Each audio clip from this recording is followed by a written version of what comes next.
What? Where am I? Yeah, there we go. I'm back. Hello, everybody. We are back with more Cienie, and honestly, we may have finished build 1, but now it's time for build 2, and I want to see what this heckin' monster is. My bad. Sorry. Pronunciations. We return to Cienie. Cienie is what it is. We return to Cienie, wanting more answers to all the fucking questions that was left in build 1. So to recap slowly what we have from episode 1, a missing person returns, leaving our cat photographer with more questions than he came with. Old friends appear back in their lives, leaving them conflicted and wanting more. A mother hurt, a monster heard. We return to a police office, safe, and again, with more questions. More questions, all the questions. And before you get more questions, more answers. More questions? I'm getting more and more questions. So yeah, we return. And before we start, as always, we read trigger warnings. Content warning. This is an LGBTQIA+ furry visual novel with mature and adult themes such as violence and mental issues. This game is not suitable for minors. Viewer discretion is advised. And yeah, I guess we just get on to the story. I have my little notebook at the ready now. A notebook and pen. Oh boy. All right. Let's continue. Ooh, okay. Agatha. Enter. So, how can I help, Chief? I close the door behind me. Is it Agatha? Agatha. Okay. I am getting there. So I can pronounce these correctly. The current police chief in the district of Yastrovie, district of Yastrovie. I need a full-on, just like, what's it called? A glossary of everything that we've seen so far. Oh my god. I got Yastrovie, at least. I close the door behind me. Agatha's office is well organized, a far cry from mine. Oh, wait, this is a different point of view, so different voice in my head. It's been a while since my last visit. Maybe it'll go better this time. Have a seat, Waldner. She scrutinizes my every step as I approach to sit in the guest chair. I want you to tell me what happened there. A woman was assaulted. Waldner, I know you've been investigating Miss Novak's son. Camille, Novak, a missing male bull. Slowly writing notes as I read all this.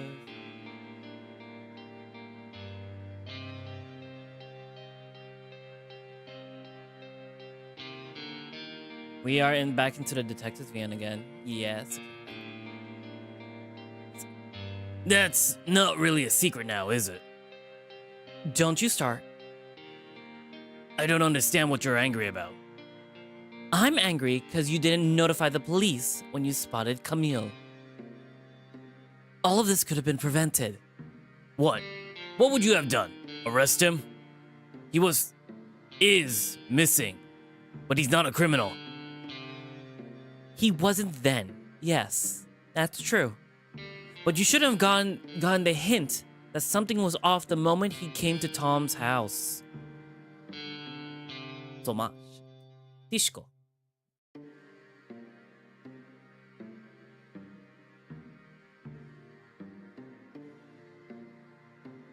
Some call him Tom or Tomek.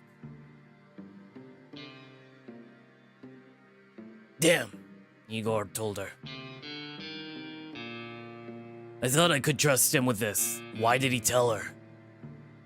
You're playing with fire. Can't say I'm not disappointed that Igor didn't talk to me first. I asked him to keep the information to himself. I'll have to talk with him later. We've already got 5 missing people. 5 people missing. And now this Camille lashing out and trying to kill his mother? You got proof it was him? We have fingerprints that match his at the scene, and camera footage of him and his mother walking together. You work fast. Where'd you get the record of his fingerprints in the first place? From when he was involved in previous misdemeanors. I remember now. His mother mentioned it. He was apprehended by the cops after beating up his neighbor who insulted her. Still, is that really proof that he attacked her? What more proof do you need? Anything that concretely proves it was actually him. Waldner, that's all we have to go off. I'm treating him as a suspect till I have a reason not to. What did you learn during your own investigation? Before we go that far, I think it's only fair that we have a proper exchange of information. I help you, you help me. It's not the only case I'm working on right now. You're making it very tempting to throw my chair at you. Understandable. I need everything you have on the 4 missing students. Waldner? The chief rubs her temples, pressing them hard until her forehead wrinkles. Fine, I agree. We'll discuss that later. So, Mrs. Novak came to you to find Camille. What happened next? Well, the case went cold at first. As with the other disappearances, I began to think he was next in the series. I asked around town, no results there. Until I went to that gas station at the edge of town. I know that one. Carry on. The owner said that Camille comes there once a week to buy some basic items. Then he lingers around the area before leaving. Why would he do that? Meeting someone, perhaps? That's what I originally thought. I wanted to approach and talk to Camille during one of his visits there. But you didn't? No. Why? I was on my way back from a meeting with a previous client that day. Tom was frustrated with the missing persons case. Agatha gives me a long, tense look. She knows very well why Tom would be frustrated. So, Tomasz decided to get himself involved. He followed Camille, so I'm stopping by a few houses. I reach into my jacket pocket and hand her the note with the addresses written down, as well as the pictures Tom took. We don't really know why these places were important to Camille, but I'm planning to check them out. I think I'm going to avoid sharing more. What Camille said to Tom during his nighttime visit feels important. The them part, especially. That's troubling. Still, you should have come to me. You know why I didn't, Chief. She pulls out a cigarette and lights it, then waves the pack at me. I grab one, nodding gratefully, and she lights it for me as well. The cigarette embers glow bright in the office as I inhale deeply. Camille attacked his mother in the woods. That's all we have right now. I was hoping you could suggest why. Don't you think that is too convenient to lay it at his feet? Then tell me, Detective, what am I missing? Given everything we know so far, it definitely appears that Camille was the attacker. How he approached Tom and how he was acting previously doesn't exactly paint a picture of a stable man. What worries me is that, clearly not being in the right headspace and with his mother in the hospital, he might do something reckless. I think Camille is deeply disturbed by something. What do you mean? This afternoon, I got a phone call from Mrs. Novak saying that Camille was back home and that it was all thanks to Tom. All Tom did last night was ask Camille why he was there in the first place. And then Camille went back, lured his mother out, and attacked her? I'm unsure of that, but I can't deny it's a possibility. An old woman wouldn't go into the woods alone at night. She wouldn't, unless she had a reason to. Like her son, asking her to go for a walk. I think it was more than just a walk. Why would Camille lure her that deep into the woods? To kill her, of course. Why? That's what I'm trying to establish. I doubt that's the case. Not that I have proof, only a hunch. Maybe, maybe not. With your permission, I'd also want to investigate Mrs. Novak's house. My men are already handling that. Then I don't have high hopes. To my surprise, she ignored my comment. You're clearly not convinced, Waldner. You're not clearly convinced, Waldner. So what? You think he's being framed?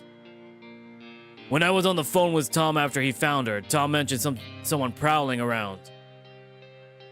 That would be him, trying to finish the job. I don't know who it was, though I do agree that they could have stayed around to finish the job. Tom finding Mrs. Novak might have dissuaded them from any further action. So your theory is that it wasn't Camille.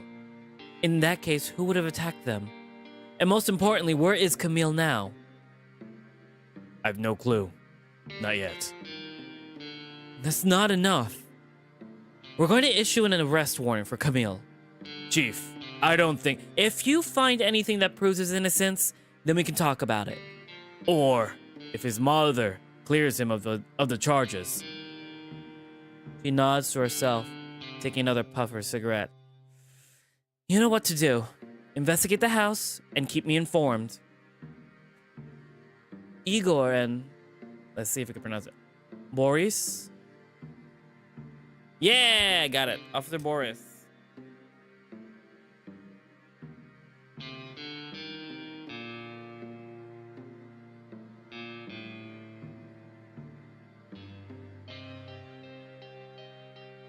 Igor and Boris will stand by as backup. If you find anything, report it back to them. I work better without cops breathing down my neck. And I have a problem with Tomas working with you. Working for you. Meaning? You know well what I can do. You could lose your license for this. Tom wanted to help. He's only supposed to help out at the office. You need to rein him in. We know what Camille is capable of. As much as I'd like Tom to play it safer, deep down I know that he won't.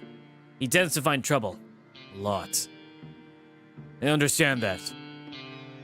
Even when he's working with you, he still goes off on his own. I already told him to take a break. If I keep insisting, he might feel like I'm snubbing him off the case. Which is something you should do. I'm not going to do that. Then help him get a fucking license, Waldner. If you think he has the skills for this to pay off. I've been planning to. Good. Now, you better not make me regret letting you off the hook. I stay quiet, letting her anger simmer down before the conversation continues. Were you able to find any more leads on the missing students? What about that hitchhiker from 3 years ago? You don't care about that? We didn't find any evidence of a crime around this case. So, we didn't intervene further. Well, that's convenient. Anyway, not going to tell me to stay out of it? Just like your protege. I doubt you listen. Touché. Well, now that I'm helping you with Camille's case, I need you to give me access to Coamino. Okay. What is the slash on the I? And I'm assuming it's an accent mark. So it's an L. So instead of... Oh, so the L is pronounced away? Or is it silent? Camino.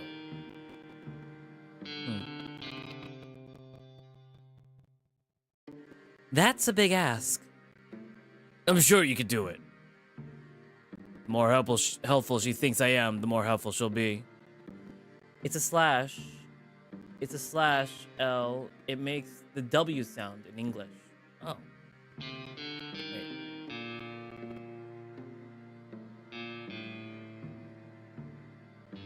Also, it's like koa. It's a wa. Like, it's like saying wa. Owa. Koa mino. Koa mino. Okay.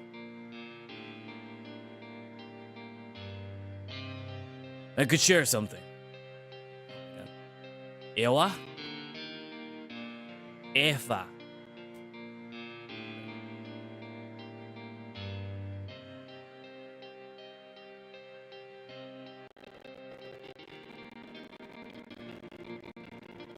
I'm gonna have a full notebook on all these names, and I will pronounce these correctly. I promise you that. Eva Tishko. Okay. Eva's disappearance was related to the other four. That's what I'm sure of.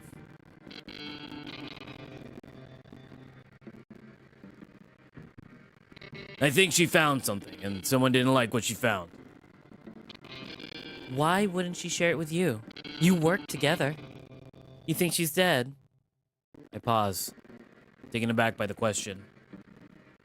Deep down, I want to believe that she's still out there. Sadly, it's been months without any promising sign. Oh my gosh. Hungry little hobgoblin. Want a treat-o?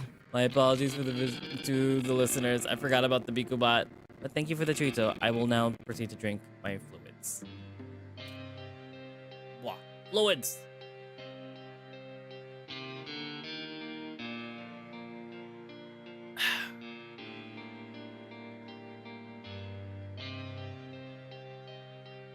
I'm so studious with the pronunciations. I really admire you taking the time to learn.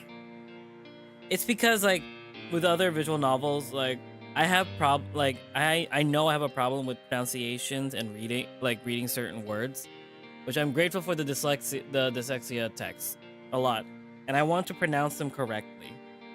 Because I feel like it's a snub to the writer if I can't pronounce the word correctly, because you guys took the time to write this out thoroughly with adding actual pronunciation cards and like the research into like pronunciations and words. Like I want to at least do the bare minimum of just learning how to pronounce it correctly. So yeah, but thank you, Ben. Sadly, it's been months without any promising sign, to a point that it's getting harder and harder to believe. I truly appreciate it. Anytime. It hurt. Oh, I accidentally hit auto. Ah! Okay, back. It hurts more than anything to think about. As much as I'd like it to be otherwise. Did she leave any files or memos that would indicate what she might have found? Well, if she did, your men would have found it by then. Alas, all of her belongings were then found missing, if you can excuse the oxymoron. We're still investigating this accident. So I keep hearing. Another tense look exchanged as Chief stares at me silent. It was one of the biggest fuck-ups under her supervision. She is even blinded by the fact that someone in her department might have been involved. I don't think her documents simply disappeared. Did someone take them? One of my fears is that it could be an inside job. Or maybe they were just careless and misplaced them. I have no idea which is worse at this point. Anything aside from those documents, then? I tapped the end of my cigarette against the ashtray, stuffing it out into wisps of smoke. I think I'll keep the rest to myself for now. I can make your life more difficult, Waldner. Difficult? I'm sure you could, but I'll have to decline the offer. I told you that I'm going to work with you. If our partnership goes well, I'll consider telling you more. Ooh. Going against the big boss here, I see.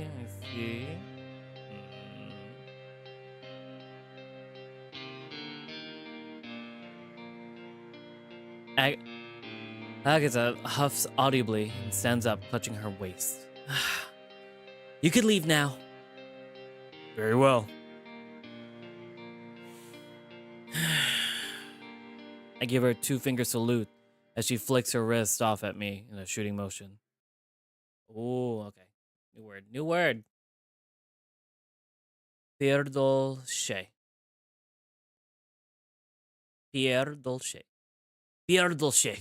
Waldner. I mean, fuck off. I'm learning curse words.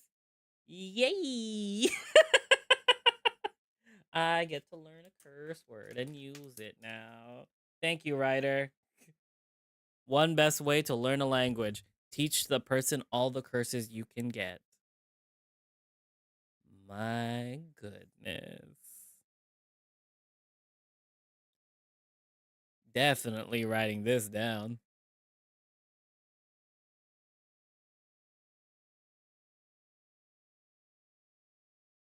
Oh my god. He says asking for the bathroom.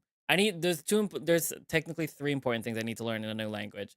How to use it, where the bathroom is, curses, and telling them that I am allergic to peanuts. I am severely allergic to peanuts. That's it. Perdolce. Waldner. Perdolce. Perdolce? Pidolce. Piardolce. We'll get it. Yes! Oh my god. End me. Okay. Well, that went swimmingly. You had such a nice banter, too. Also learning how to say thank you. Correct. That's number 4. I think the chief can't touch me. I know the chief can't touch me and needs me to solve her case. Though, I should still try to be careful with how to approach her. As I walk down the hallway, I see Tom talking to Igor, and David sits on one of the chairs. Gotta make sure I remember the hot boy's name.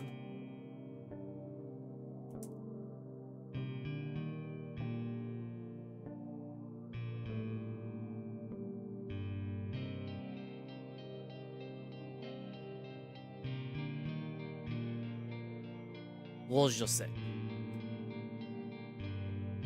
Hey, sorry for making you guys wait. Oh shit, I forgot David how to say David, like speak David's voice. You didn't. We just finished. Did I give him an old? No, I gave Tomash's dad the old man voice.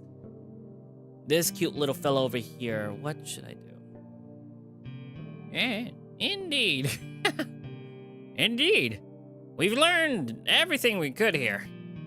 Now, we just need to wait for Mrs. Novak to recover for questioning, and... He trails off, noticing the disappointed look in my eyes. His gaze is reluctant to meet mine, even as he whispers his apology. Sorry, Marcus. I had to tell the chief. Igor and I have been through a lot together. We've practically known each other since I first came from Austria. A long 12 years since then. Southern accent fits him a lot for some reason. The old Chihuahua? Oh, look at him. He's so cute. Southern? Old Southern. Oh. Eva introduced him to me as her police informant. It was always helpful to any case we had going. Maybe next time, ask me before you do, though. Speaking of, your boss said that you and I gotta start working together tomorrow. Wait. Did you just get recruited? No, she just wants me to tag along while I do my detective work.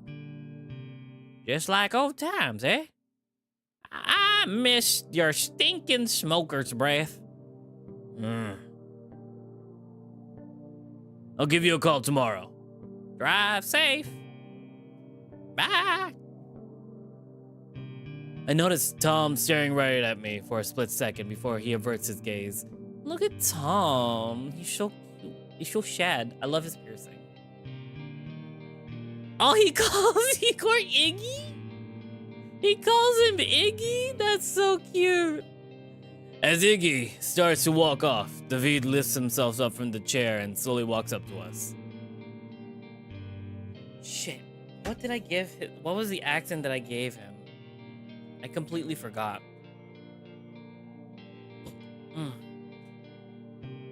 That was tiring.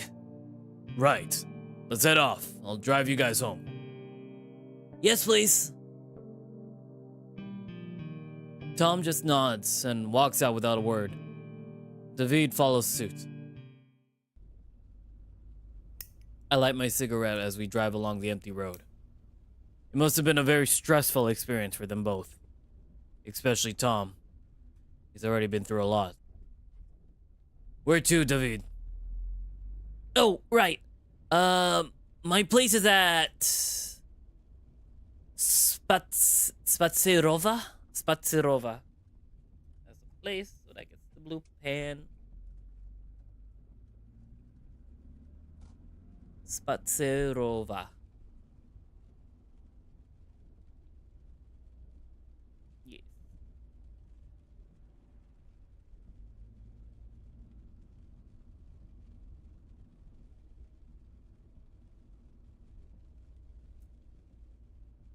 Oh, right. My place is at Spatsirova in 6th Street. Isn't your car still at... Oh my god. I still have to remember these places.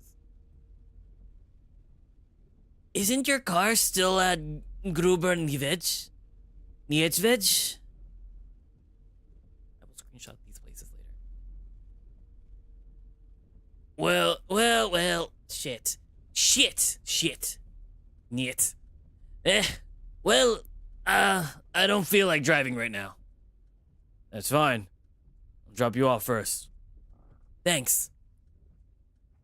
I glance at the rearview mirror. Tom is nervously shifting in his seat, his eyes darting between the window and his phone.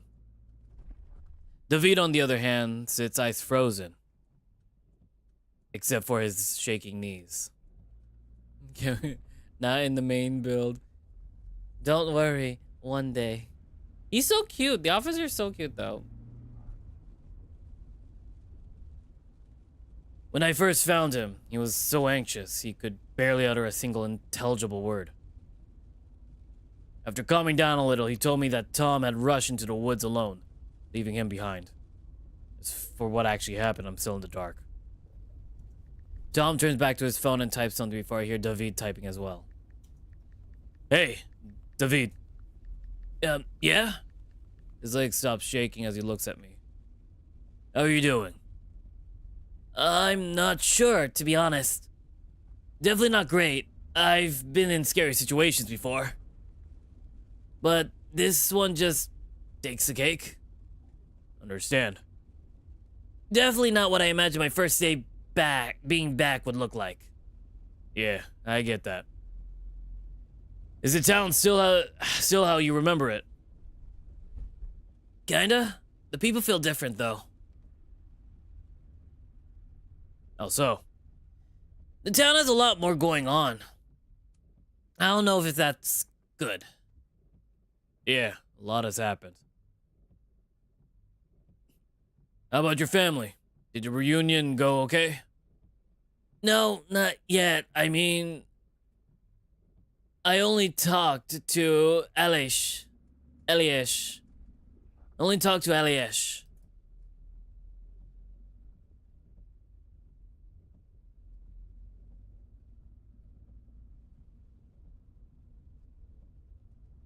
I will have an entire notebook of pronunciations by the end of the stream at this point.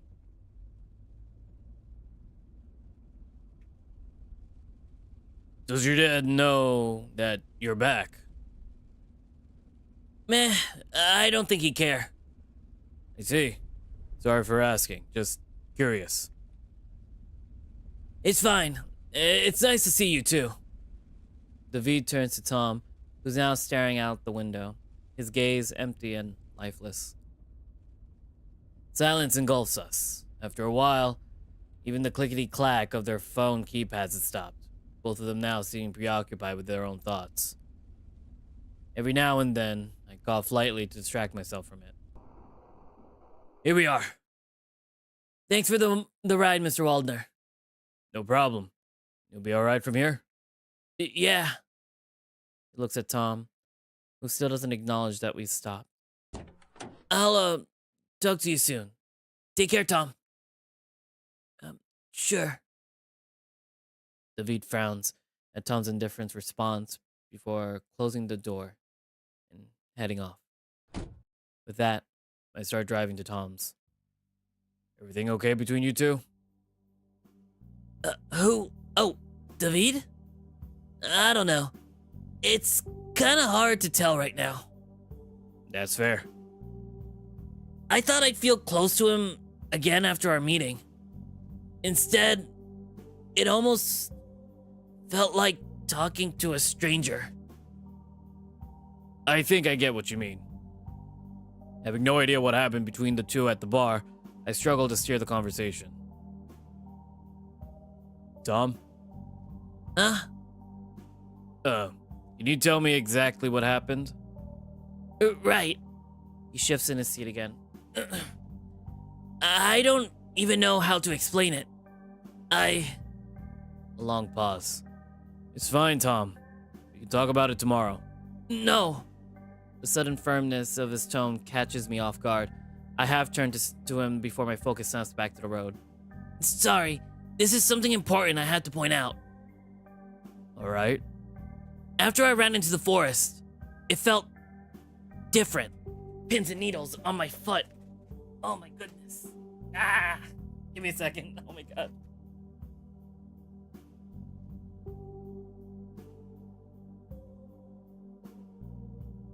Stand up for this part. It felt different. Weird. What do you mean? I've no clue myself. I had a headache throughout most of the day, coming and going, so it could be my meds. It doesn't sound good. If his meds are giving him terrible side effects, I'm afraid he'll be reluctant to take any at all. First, I heard the yelling. Then there was these whispers, calling for help. Which would worsen his symptoms.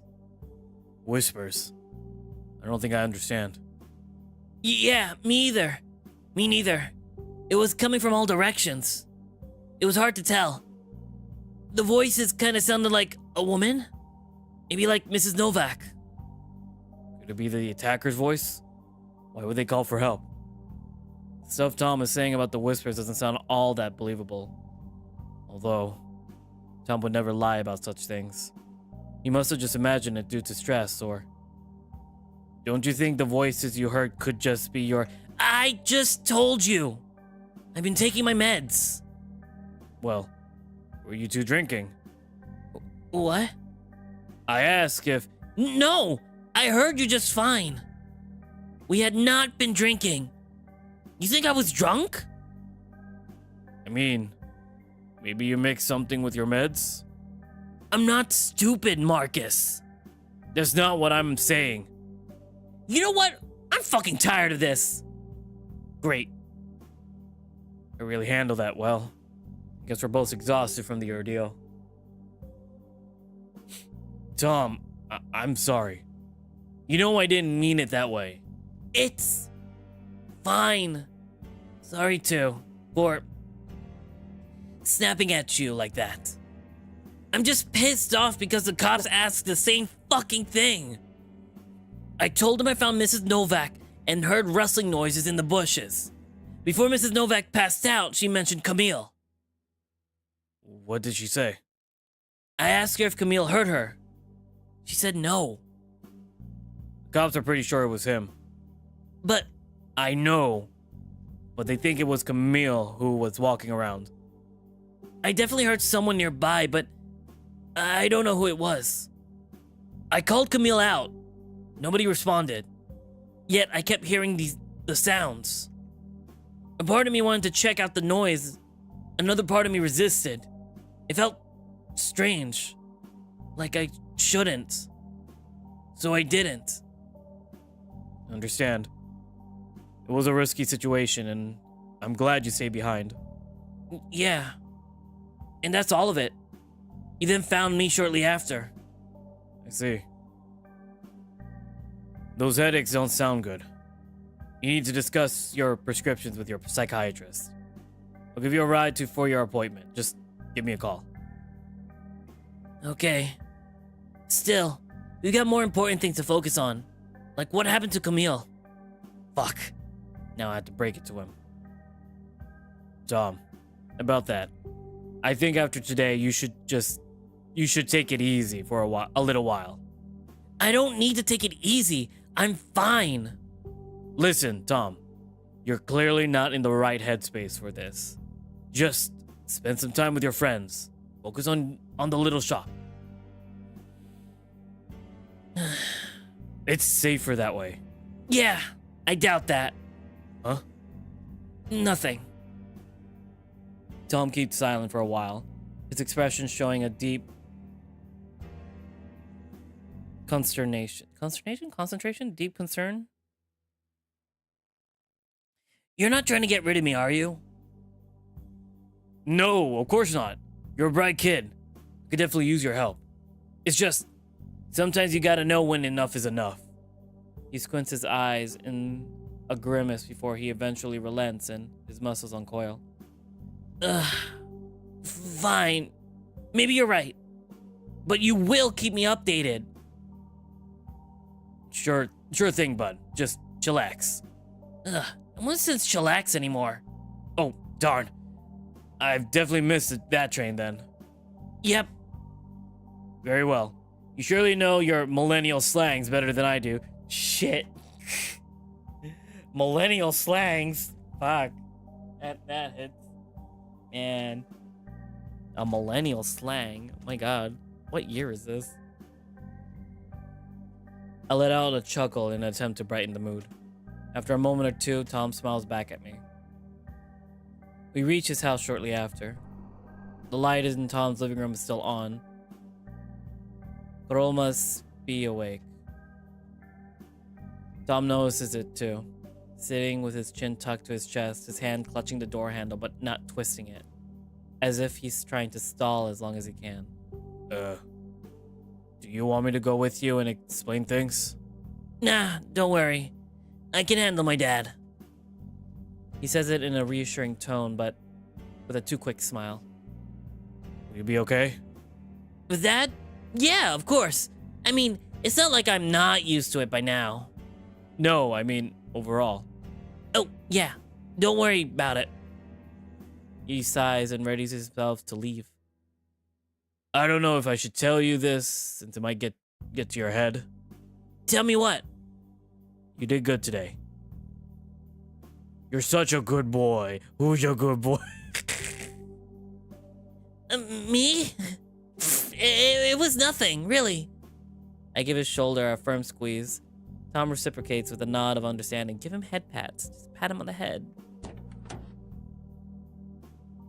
Okay, I'm gonna head home now. Drive safe, Marcus. As I reach for my lighter, Tom shakes his head disapprovingly. When he reaches the front of his house door, he turns around and we wave at each other goodbye. Despite all these reassurances, worry washes over me. What a harrowing day it's been for all of us.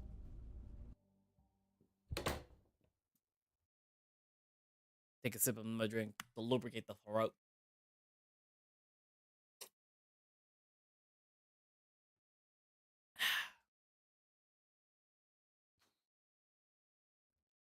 The lamp flickers and buzzes before a soft glow suffuses the room. I place my coat on the old sofa and then head to the fridge. There's only a few bottles of beer. Should have ordered takeout. I grab a beer, then walk to the desk and start rifling through my notes. My thoughts swirl around everything that happened tonight. Working with the cops isn't a thrilling prospect, as much as I respect Igor for his work. That was a real letdown. He's still a friend, yet I feel like I might need to be more careful about what I share from now on. It hurts to think like that. I'm trying to make sense of why'd he go behind my back with it. Besides, him obviously trying to solve the case. Whatever. I'm just gonna ask him directly tomorrow. I need to focus. It's almost 2 a.m. Time sure flies when you don't have time. Ugh. I put down the beer bottle and searched for Camille's case file in the drawer.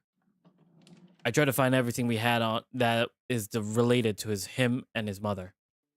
What grabs my attention instead is an old case file Eva and I worked on. Ooh. What did we find?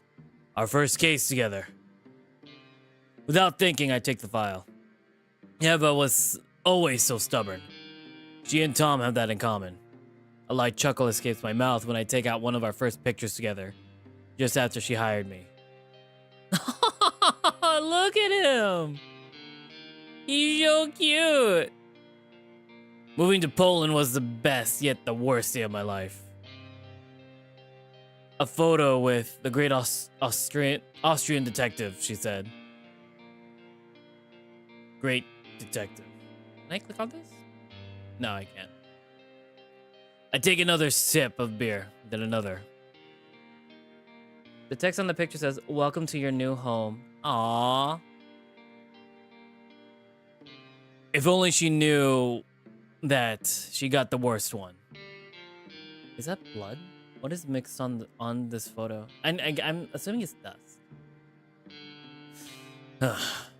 I stare into the grainy and coffee stained photograph. A reminder of my failures, not only here, but back in Austria too. I think back to what Agatha asked me. My eyelids suddenly become heavier as my eyes begin to sting. Eva was the best partner I could have asked for. I won't let anything happen to Tom. Also, they're related. They're related? That's Tom's mom? I take another sip. You'd do almost anything for the sake of finding the truth. If only you let me be there with you. What did you find? Why did you go alone? I should have invested and I should have insisted and been a better partner, a better friend. Still clutching the photo in my hand, I wander back to the fridge and retrieve another beer. I should put it away and focus on my work. Instead, I sit there, hunched over the desk, letting minutes pass, only standing up to get more to drink. I have no idea how many bottles I've downed, let alone how long I've been staring at this picture. Suddenly, a strong aching feeling scorches deep inside me, compelling me to reach for the nearest object. The beer bottle flies across the room before hitting the wall and breaking into pieces. Fuck! Its contents spill out and pool like thick, warm blood on a crime scene. Did that fuck come through when I cursed? Hopefully it did. The stench of lukewarm beer hangs in the room. I'm soon overcome by a wave of regret. Tom doesn't know that I didn't even try to stop her from going at it alone. He would hate me if he knew. I collapse back into my seat and bury my face in the crook of my elbow on the desk. Aww.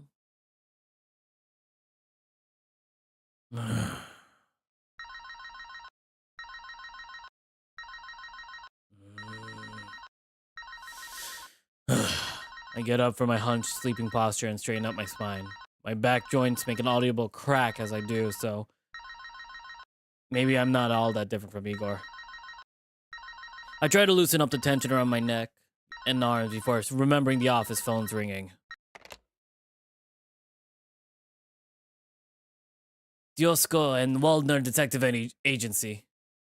Dishko and Waldner Detective Agency. Ooh, client. Mr. Waldner, I'm so happy to hear from you again. Oh, Mrs. Barton. How can I help? I'd just like to mention the photos and information you compiled together have shifted the court case in my favor. I'm no longer married to Andres? NJ. NJ? I'm no longer married to NJ, and will get half of his wealth. I can't help but yawn out loud. Well, that's, wonderful to hear. Oh, dear. Did I wake you up, Mr. Waldner? No worries, just a long night. Very well. I sent you the payment, plus a big tip coming your way. She enunciates the word big and tip very slowly. Oh my god, let me redo that. Very well. I sent you the payment, plus a big tip coming your way. No worries. Blah, blah, blah. Big tip. That's great. Thank you so much. Maybe if you're in the area, we could go grab a drink? I'd love to, but for now I got a lot of things on my plate, you see. A drink could be nice. Though, I'm a sneaking suspicion that there's more to it than that. Ah, yes. A detective's work never ends, I suppose. Do you need anything else? Just wanted to say thanks. I can finally sort my life straight again. That'll be all. Good day to you, Mr. Waldner. It's been a pleasure, Mr. Barton. Or should I refer to you by your maiden name now? Basia? Basia. Oh, I was right. Basia. Basia. You can just call me Basia. All right, Basia. Good luck in your future endeavors. Talk to you soon, detective. Her voice lit with a playful tone infused with a velvety, almost flirtatious timbre. I hang up. They say a detective always gets the ladies. Sadly for the ladies, this one ain't into them. I'm hella gay. I like men. Dick! Pingus! Tom would definitely hate that joke. If you can call it that. The hour hand points at 10. Shit. I need to get ready soon. I also need to relay the good news to Tom. Just need to plug my phone into the charger and... Who could that be? Only as I get up from the chair do I notice a broken beer bottle on the floor. Right. I like I said almost flirtatious. It's flat out flirtatious. My god, it's... Mark is unapologetically homosexual. I'm gay! I like men! Iggy's my best friend! I step over the mess and head to the door. Well, someone's impatient. Before I open the door, my nose pick up the scent of something sweet and savory. Oh, hello. Fuck, what did I give him? I gave him I gave him a Filipino accent when he's not even Filipino. He's Malay. I don't even know a Malay accent. Morning, Mr. Waldner. I almost thought you're not home. Morning, Raymond. Come on in. Nah, thank you. Also, here, take. He hands me a 3-tier steel tiffin box that looks a lot like a... Oh. Managarindal? Managarindal, back in Austria. Are we on a date? Oh my god. Chicken adobo. Okay, so is he Filipino? Chicken adobo, your favorite, right? You don't have to. I think this is what pulled me in. I saw the word chicken adobo at one point. There was someone's Lisago Pinoy food reference. Let's go Pinoy for food reference. I read that as Lisago. I can't. The Twitch chat is very tiny, so like the words blend in a little bit. But like, what's it called? I forgot my train of thought. I completely completely forgot my train of thought. Oh yeah, no, I saw a screen cap of like literally it was just this. Someone screen capped this. Chicken adobo, your favorite, right? And then I just like Philippines, Philippines, and then I'm just like, oh shit, I gotta play this now. That was reason number 2, other than Rez adding me in it, and then like reason number 2, I saw chicken adobo. Philippines, Philippines. You don't have to. I clutched the fat around my belly, trying to quell the noise, to no avail. Yeah, you should eat. Your stomach agrees with me also. This thing agrees with anyone as long as it's getting fed. Raymond simply smiles over my poor attempt at hiding my embarrassing truth. Be careful with the shards of glass on the floor. I slipped. Raymond looks down at the mess before noticing the fresh dent on the wall next to it. He pauses for a moment. Oh dear. Hope you're alright. I know. Hope you are alright. I'm good. Phew. Be careful next time, Mr. Waldner. The tiger's face lights up with a reassuring smile. Thanks, Raymond. Also, you can just call me Marcus. Oh, I see. Sure can, Marcus. I place the tiffin box on the desk as Raymond makes himself comfortable in the guest chair. So, I suppose you didn't come all this way here just to deliver me breakfast, no? No la. Marcus, I actually want to know if you found out more about my brother. No la. I remember this. It's the particle at the end to soften the word. I visited the police station today to ask about their progress, but nothing concrete. That's why I come here too. That's why I come here, to ask you. I'm not sure if it's related in any way yet, but there was an attack yesterday. Really? No wonder la. Got so many police cars when I went home yesterday. Actually, what happened? A woman was attacked in the forest. Yeah. Is she alright? She's fine. My colleague found her and helped her. Oh? You probably haven't met him yet. Actually, maybe you have. His name is Tom, a black cat. I'm gonna keep bringing this up. He was at the Gruber Niedzvej yesterday with his friend. Oh, remember? With that hyena fella. Yeah, that's them.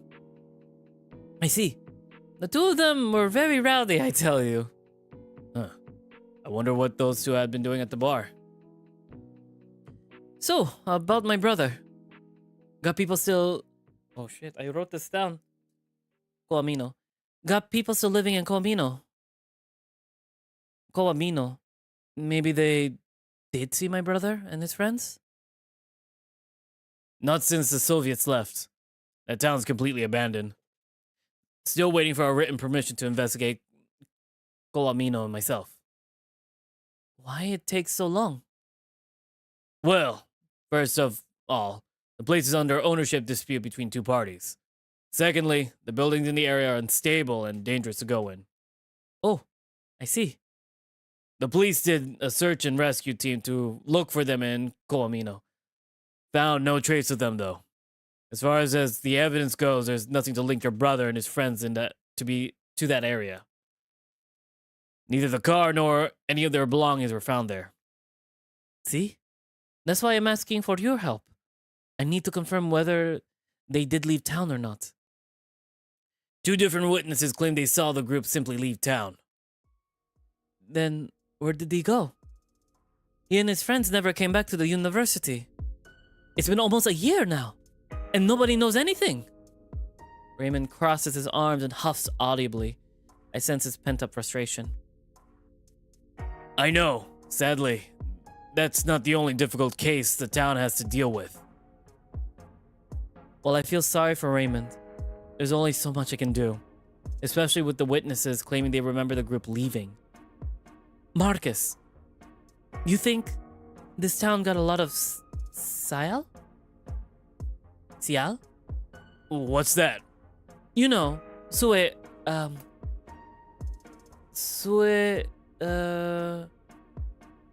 Kolva? You know, Kolva.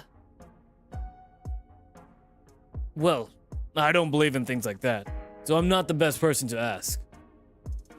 I don't know why, but the district police don't seem to treat the case seriously. They do, Raymond. As much as I hate to admit it, they are trying. Who were the witnesses? Can I talk to them? Raymond, it's a bad idea.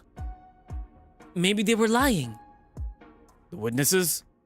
That's a big accusation. I don't think it's a good idea at all to let Raymond talk to these people by himself. Well, maybe Tom can help you. He's a town local himself. Let me give him a call. Hey, it's Tom. Sorry, but I can't answer right now. Please leave me a message. Well, it seems he's busy at the moment, but he can probably accompany you. Ah, Tom, is it? Indeed. Can I give him your phone number so he could call you when he's free? Can do. Can. I don't mind, la. Letting Tom handle this could give him something to focus on and keep him away from the Camille business. The burly tiger sits quietly with his head hanging low, while he bites his claws on his thumb. His brother is missing, and here he is, desperately waiting for an answer. Hopefully, Agatha will speed up the approval. If today's investigation goes well, that is. Like it or not, working closely with the cops is the only hand I've got right now. Either way, I'm not saying I can promise you anything. But hopefully after today, I'll be in the police chief's good books. So then maybe she'll let me investigate Coamino and even provide some backup. You think so? Yeah. I'm working on another case right now and she needs me. So, if that goes well, maybe she'll allow it. His face brightens up as he hears the progress. A bit too happy, since it's too early to say how it's going to work out. I'd hate to disappoint him, especially when chances of Coamino yielding anything of help are slim. He gets up from his chair and adjusts his jacket and scarf. Okay, la. I won't disturb you at work then, Mr. Waldner. Marcus. Sure thing, Raymond. Thanks for the food, and let me put it in another... No need, la. Just eat it straight from the box. You can always return it the next time I visit. My nod is met with a warm smile, his pointy fangs clearly visible. Eat now, okay? Or it becomes cold. Doesn't taste as good after that. Lies and slander. Adobo, depending on the adobo, it does taste kind of good when cold. If you're desperate enough, but like if you heat it up, it tastes wonderful. But cold, debatable. Cold with cold rice, pretty good. Not hard, like it has to be day-old rice, but it has to be like still soft. It's good together if you can't heat it up and you're just hungry immediately. That's on me and my horrible stomach from eating adobo a lot whenever my dad cooks. It's technically okay. Technically. Yeah, on it. As I lead him to the exit, Raymond stops before turning around, looking rather flustered. Oh, if I pay you by next week, can or not? Oh, if I pay you by next week, can or not? Raymond, that's not necessary. I don't have any new information for you yet. We could talk about payment when I do, okay? Settled. In that case, goodbye, Marcus. Have a good day, yeah? You too, Raymond. I watch him walking down the stairs, feeling the knot in my stomach grow. I have an uwu crush on Raymond. I kind of like him, but he's currently... I'm currently working for him, so I don't think this dynamic is going to be good if I tell him that.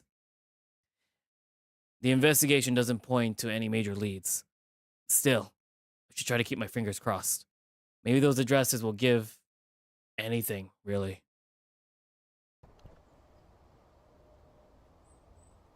Okay. We are going to take a 10-minute break right here to just stretch and use the bathroom and get some more water.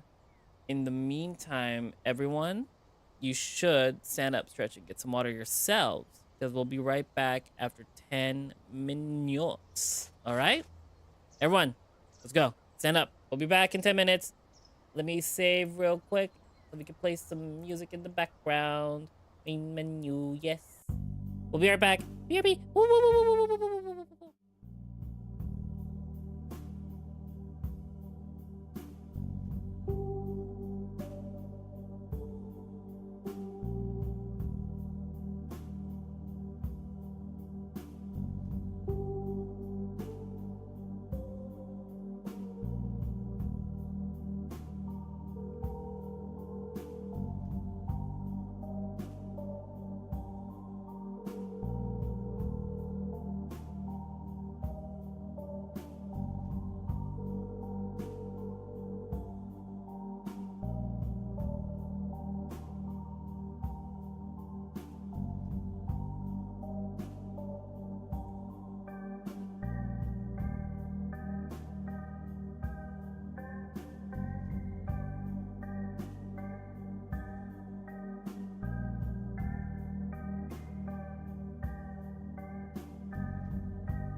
Hello, hello, hello.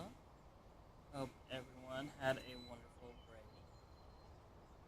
Alright, let's go with Marcus's point of view. Get this settled.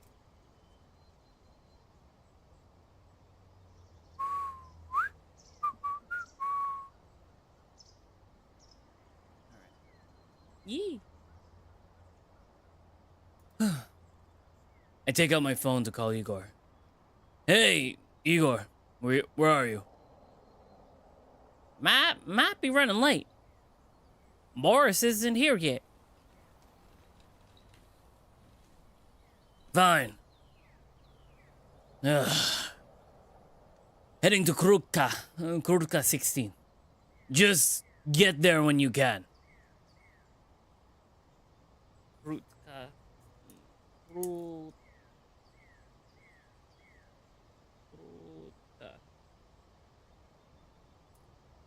Sure. I'll let you know when we arrive. All right, bye. Hello, hello. Welcome, welcome. I examined the pictures Tom took to see if they matched the house indicated by the list of addresses. Oh, shit. I forgot. Yeah, boom. Put it. Need to keep this phone on to see whether or not the stream crashed or not. Oop, excuse me. One moment, guys. Alright. What's up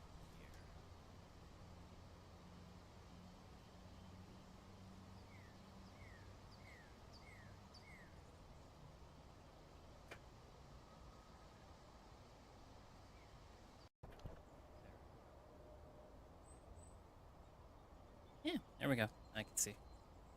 Right. We don't want risking knocking on the wrong door. The first house appears neglected, its unkempt lawns strewn up with debris. Paint peeled from the walls, revealing layers of crumbling bricks now cloaked in moss. Upon closer examination, there is a broken window, its fissures radiating from an ominous hole in the size of a tennis ball. The window frame appears to be taped in and covered with foil. I can hear music blaring out from the living room. Someone's gotta be inside. Coming. The voice of a young girl echoes from the other side of the door. Her gait makes a bouncy rhythm as she approaches the door before it abruptly halts to cautious shuffling as she inches closer. Who is this? Good afternoon. My name is Marcus Waldner, private detective. Would it be okay if I ask you a few questions? The door creaks, a chain holding it from opening fully. A small raven's head pops out between the gap. Birds! Birds! Oh my god, finally!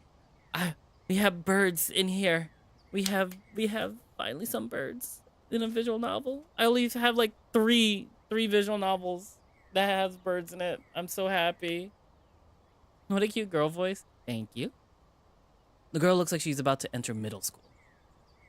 My parents aren't home yet, and I'm not supposed to let strangers in. That's fine. We could talk through the door. Okay. Right. Could you tell me what happened to your broken window?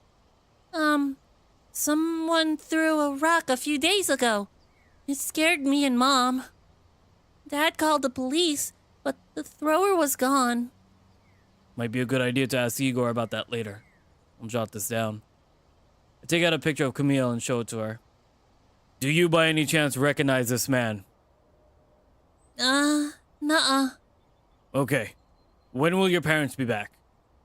In a few hours. Dad went with Mom to the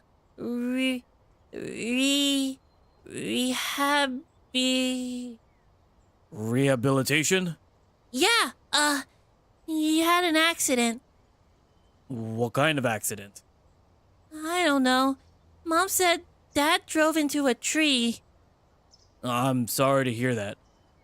What's your dad's name? Robert? And his last name? I don't know if I should. That's okay. I think we're done here. Could you ask Dad to give me a call when he's home? I put my business card into the door frame. She grabs it and takes some time to read out the bold text. Investigator. You don't look like an alligator to me, mister. I get that a lot. Are you okay with being alone at home? It's fine, I guess. I'm used to it now. Right. Take care then. I write down her father's name next to the address. Igor should know more about the accident. As I'm leaving, the girl anxiously scans her surroundings before locking the door.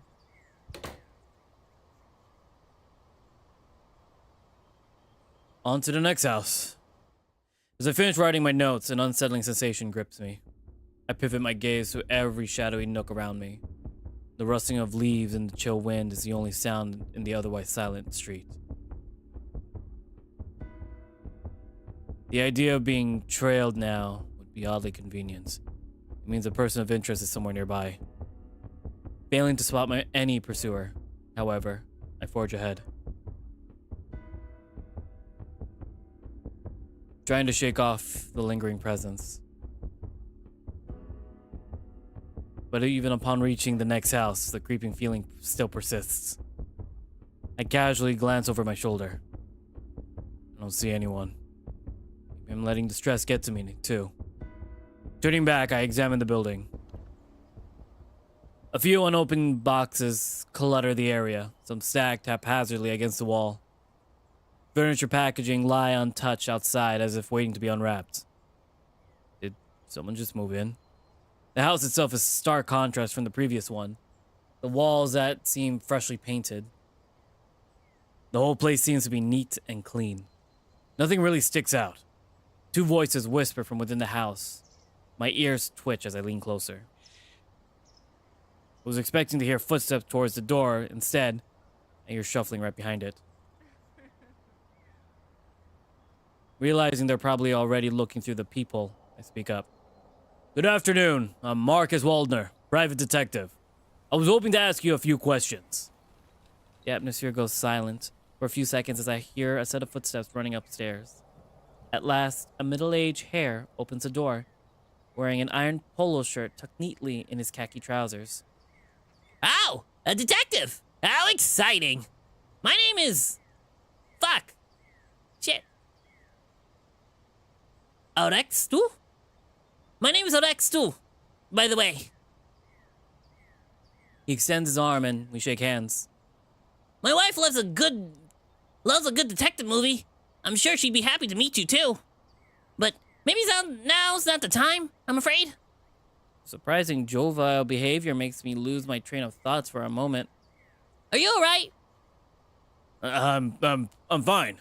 I just wanted to ask some questions, that's all. Absolutely, dear sir. Are you moving out by any chance, or did you just move in? I point to the boxes outside. Oh, we just moved in 2 weeks ago.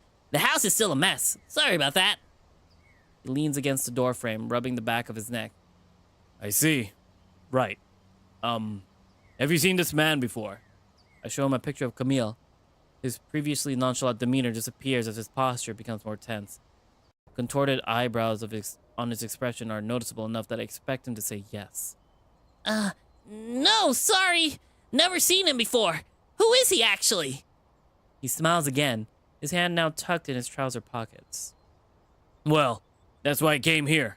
You see, I'm trying to figure out why he was inspecting your house a few days ago. He was? Oh, that's worrying. He nods multiple times. I have a feeling he knows more than he lets on. I look over to my shoulder again. Is something wrong, detective? Nothing. Just one more question, if you would be so kind. By all means, detective. Do you know who the previous tenant was? Your stalker could have been trying to spy on them instead. Oh, my late father-in-law was the owner. Bless his soul. Late? Yes, he died 4 weeks ago of old age. My condolences. Oh, thank you. That's all for now. Thank you for your time. I jot down the statements before I wrap up the interrogation. Will you be coming again soon? His query makes me stop scribbling. Excuse me? Oh, I mean, for your investigation. He gives me a crooked smile while tapping the back of his head. Depends on what I learn. Right, of course. Well, good luck then, detective. Despite the answers I got, the conversation felt unsettling. I take a glance at the house one more time as I walk away.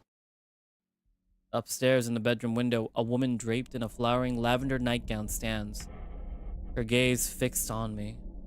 Her smile, gentle yet unnerving, sends a shiver down my spine. Instinctively, I raise my hand in greeting, only to be met with a toothy grin. She looks at me intensely with her red eyes seeming to bulge from their sockets. Her white fur lends to her cold and lifeless appearance. Shortly after, her husband approaches and stands beside her. With both figures now watching me, I quicken my pace to the gate. They remain still as statues, watching from the window. My phone vibrates and Igor's name pops up on the screen. Hey, hello? Marcus, found anything yet? A bit. Heading to the last houses now. Are you here yet? Yeah, Boris and I just arrived. Right. The first house, Kroska. Is it Kroska? Shit. Yeah, Kroska. Krotka. There's no shush. Krotka. Right. The first house at Krotka 16. A kid told me her father, Robert, had an accident. Can you confirm that? The kid was a bit hesitant to talk. Sure thing. Second thing. Is it Podwell? Podvele. Second thing. The house at Podvele 6. The tenants are Rex Struck and his wife. I want to know when they moved in. Also about Mr. Struck's late father, who left the house to them. I haven't heard of anyone new moving in here. I'll check it out. Right. I'll call you after I finish inspecting the last spot. I'm out. All right. Good luck. I end the call right as I arrive at the final location on Tom's list. The last house looks completely different from the previous two. It's obvious that it's been abandoned for a long time, as I take a sip of my drink.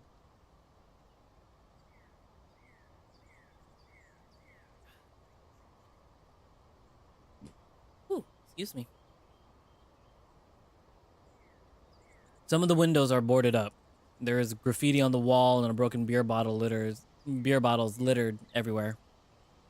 Why would Camille be snooping around at a place like this? I approach the front door and pull the handle. Locked, obviously. If only things were that easy. After glancing around for anything that could help me open the door, I back away and proceed to the back of the house. Luckily, the bushes are thick enough that no one would see me trespassing. I can already imagine the look of Igor's face if he received a report of a suspicious-looking trespasser, only to find out it's just me. There's a shed attached to the house. The back door is unsurprisingly locked too. The shed door, on the other hand, is slightly ajar. I look around for something I could use to help me get inside.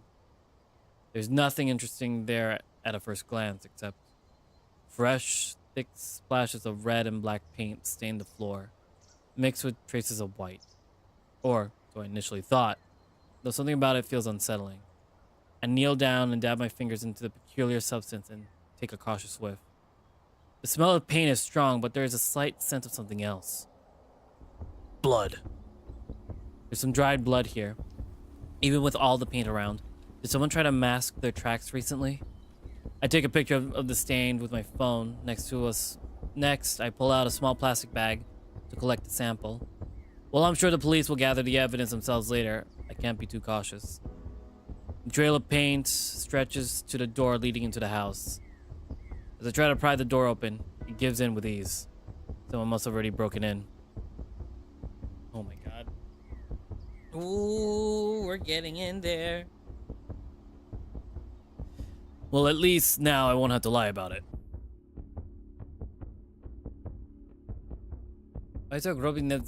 Wait a minute. Is David living in here? The trail of blood continues to lead me further inside, ending in the kitchen. An empty bag of chips and plastic containers are left scattered on the kitchen counter. There's some leftover food. Maybe a week old. Oh, it's a week old.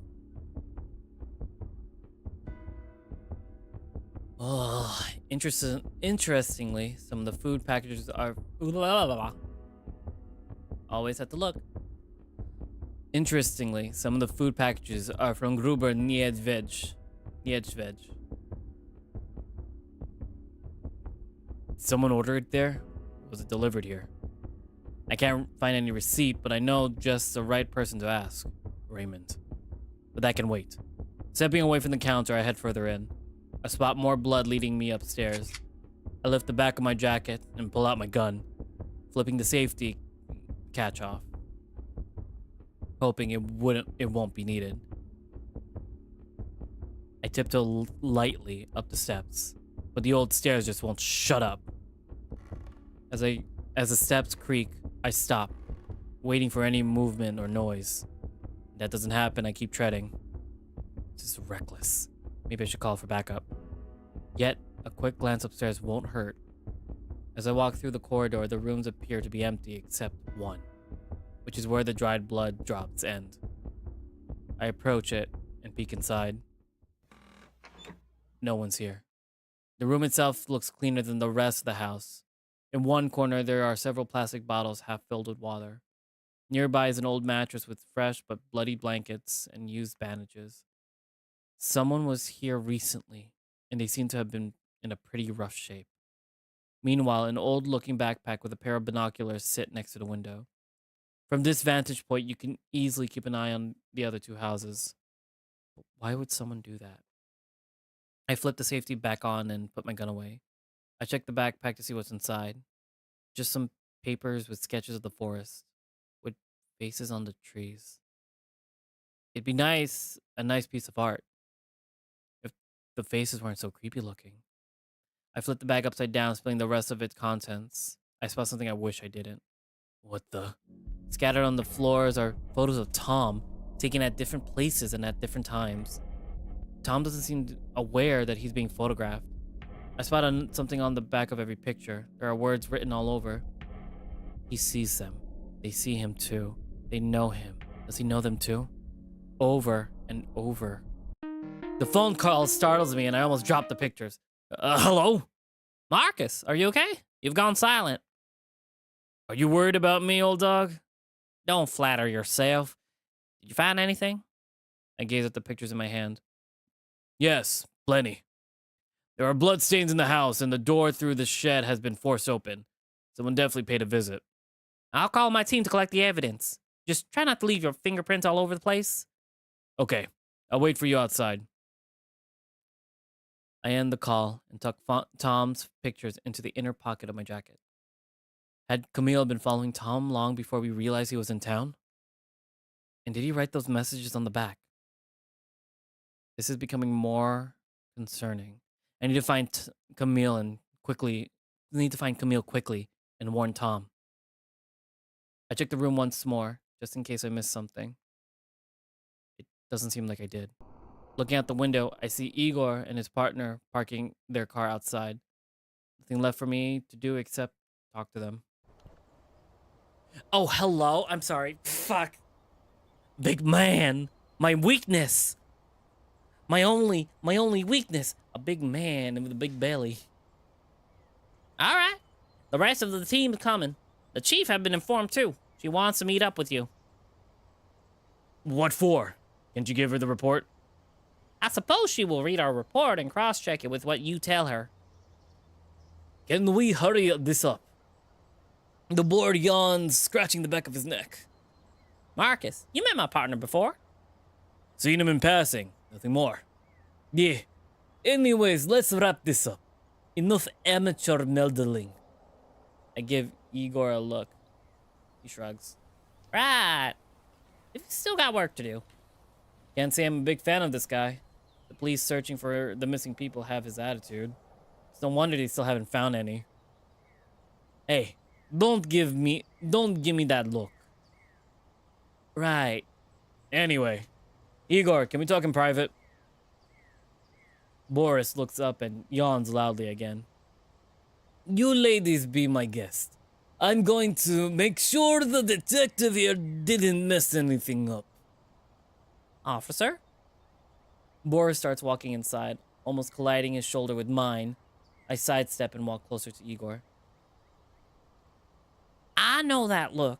I honestly don't know why they assigned him to this case. Huh? That does answer one thing. What exactly? Why did your chief have to ask me for help?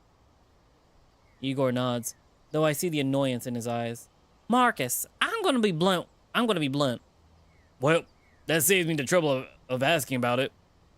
Yeah, this case is important, and any leads matter. We love the adorable little patrol popper. I am. Does it? I'm pretty sure Mrs. Novak did report on Camille's disappearance. Please remind me, why was it ignored? We assumed it was his habit, coming and leaving without telling anyone. Also, Oh, nar. Paw Patrol all grown old. we love elderly elderly policemen. Why didn't you ask me before telling Agatha anything? Because I knew you'd be against it. Now is really not the time to be prideful. So you think it's about pride? Yeah, because you think you can do our job better. But I did what I had to do. I get that, but I still shouldn't have been blindsided by this. Doesn't matter. But it does. You know Eva's files are still missing, and your people were the ones who took them. I've zero reason to trust the local police right now. You know what? If you can't trust the local police, you should at least be able to trust me as your old friend. Uh-huh. I'm gonna go meet with your boss. Talk to you later. Right, I've a job to do. I pull out my phone and check the time. Damn. It's late already. Tom should be done with work by now. Try calling him, but the line's busy. Guess I'll try again later. Red flag? Probably. Oh. Perspective change. Ugh. What a day. Hopefully Marcus had a better one. A quick yawn escapes me. Maybe it's time to give coffee a try. I step into the kitchen and rummage through the shelves. Nothing. Great. Well, why am I even surprised?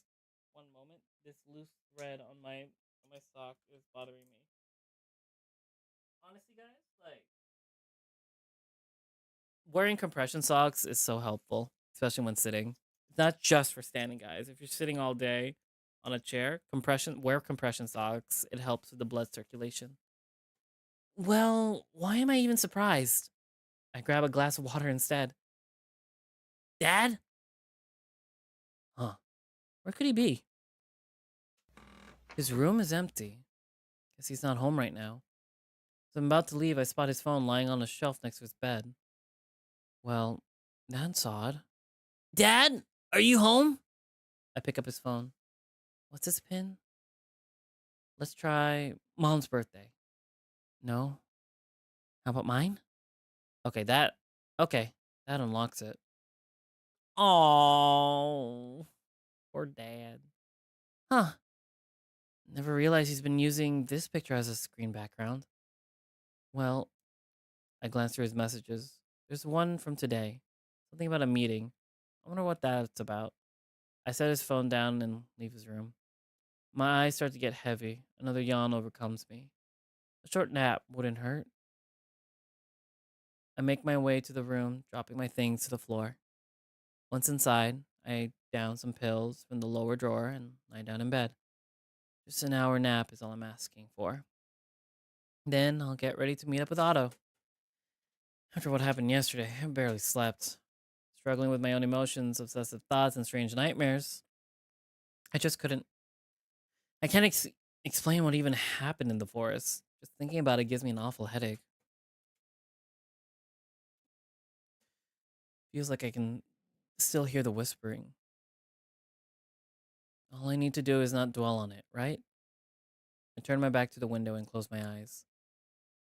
All I can see from a distance is Camille watching over me. Then the same whispers return. I see and hear it all over again. Then Mrs. Novak screams and echoing footsteps. The thought of checking out the noise, that sensation of fear and pain, neither of which were mine. Then the eye, twisting and twitching, its gaze permanently locked on me. I open my eyes once more. Taking a deep breath, I reach for a cup of water on my bedside table. As I do, the phone buzzes. This is the 5th time. I'm unsure whether to ignore his text, because whenever I see a text from him, it all comes rushing back. David appearing out of nowhere on the day everything went wrong. It's just, I can't understand why my mind connects all of this to his presence.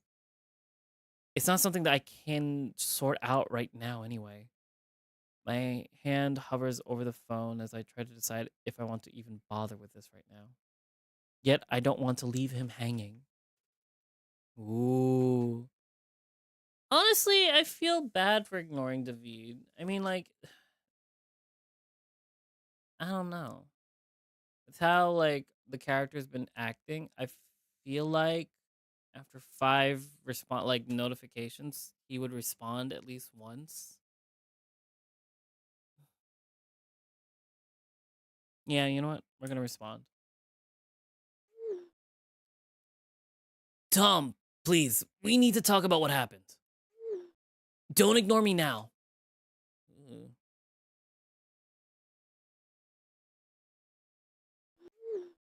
I'm here. Oh my god, I was worried. What do you want? Just want to chat. All right. Tom, I want to talk about what happened. I don't. Why? Can't you tell me something at least? David, I don't want to think about it. Are you at least okay? I guess. All right. I'm not gonna push you then. Thanks. I'm gonna head to bed now. Haven't had a good sleep since yesterday. Me too, man. That's why I was hoping we could talk. Maybe next time. I still don't know how to feel about you coming back. I thought we were good. Good? Because we met up once at a bar? No, David, we're far from good. Okay. Well, if you want to give it another chance. I'm busy today. Okay, I get it. Some other time. I don't know. Fair. At least you texted me back. That's enough progress. I'm going to bed. Rest well. As I try to doze off again, some noise coming from downstairs startles me awake. My heart pounding in my chest, I make my way to the door and pause to listen. Tom? You home? Oh, it's just Dad. I'm gonna get a grip. Yeah, was just lying down. No response apart from the shuffling sound of footsteps heading towards the kitchen. I check the time on my phone. It's still too early to meet up with Otto. Might as well ask Marcus about his progress. Hey, any updates? Oh, I called you earlier and sent you a message. Sorry, busy day. You alright? I don't know. Kinda? Fair. Want to get a hot cocoa maybe? Then that'll cheer you up. Sorry, meeting with Otto soon. Anyway, updates? Okay, but let me first tell you, got paid pretty well. Oh, for what? That cheating husband case, remember? Oh. Thought I was the one getting old around here. Yeah. Oh no. There's a rock in my sock. Give me 1 sec. Oh my god.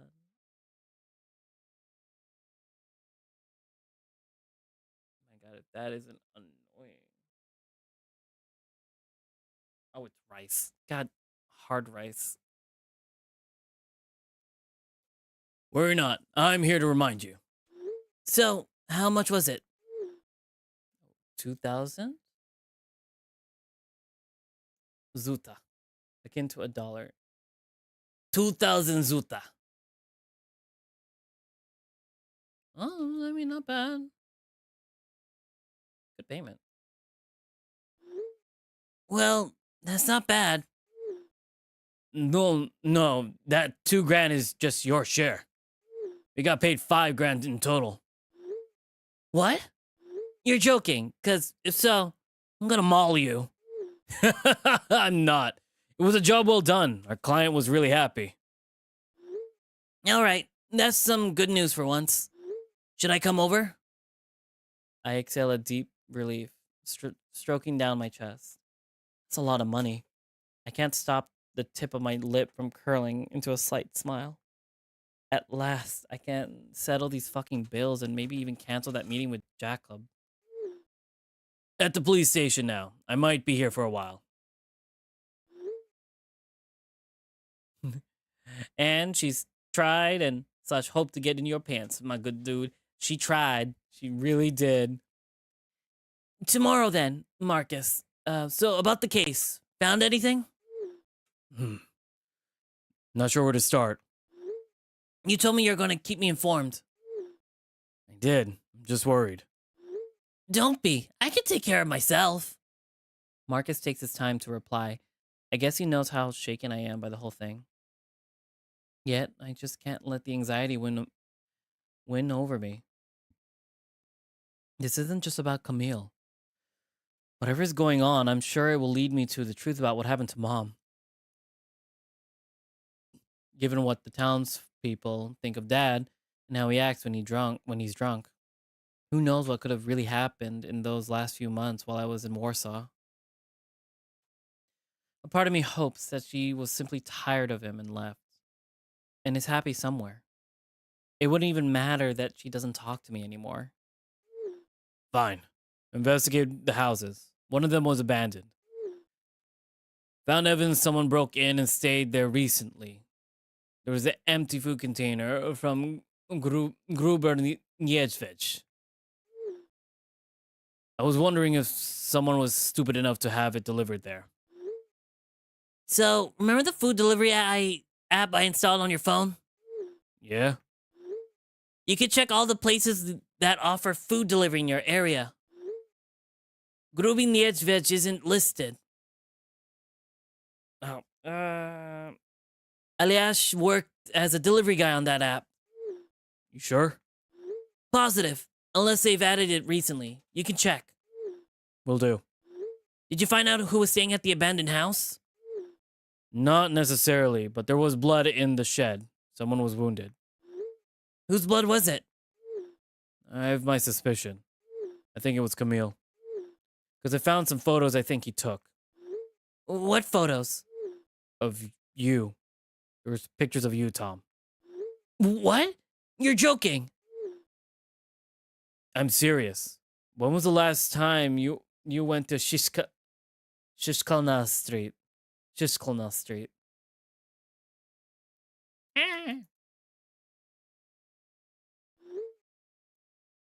Elia's house? 2 weeks ago? Maybe 3. There was notes written on the back.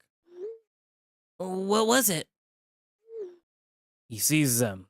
They see him too. They know him. But does he know them too? Nothing good. Did Camille ask you something similar? I stare at the words on the screen. There's no fucking way. This is insane. Maybe I'm dreaming. Maybe I did fall asleep after all. I pinch myself to confirm this isn't some elaborate nightmare. Has Camille been spying on me? Is he still doing it? That explains how he knew where to find me.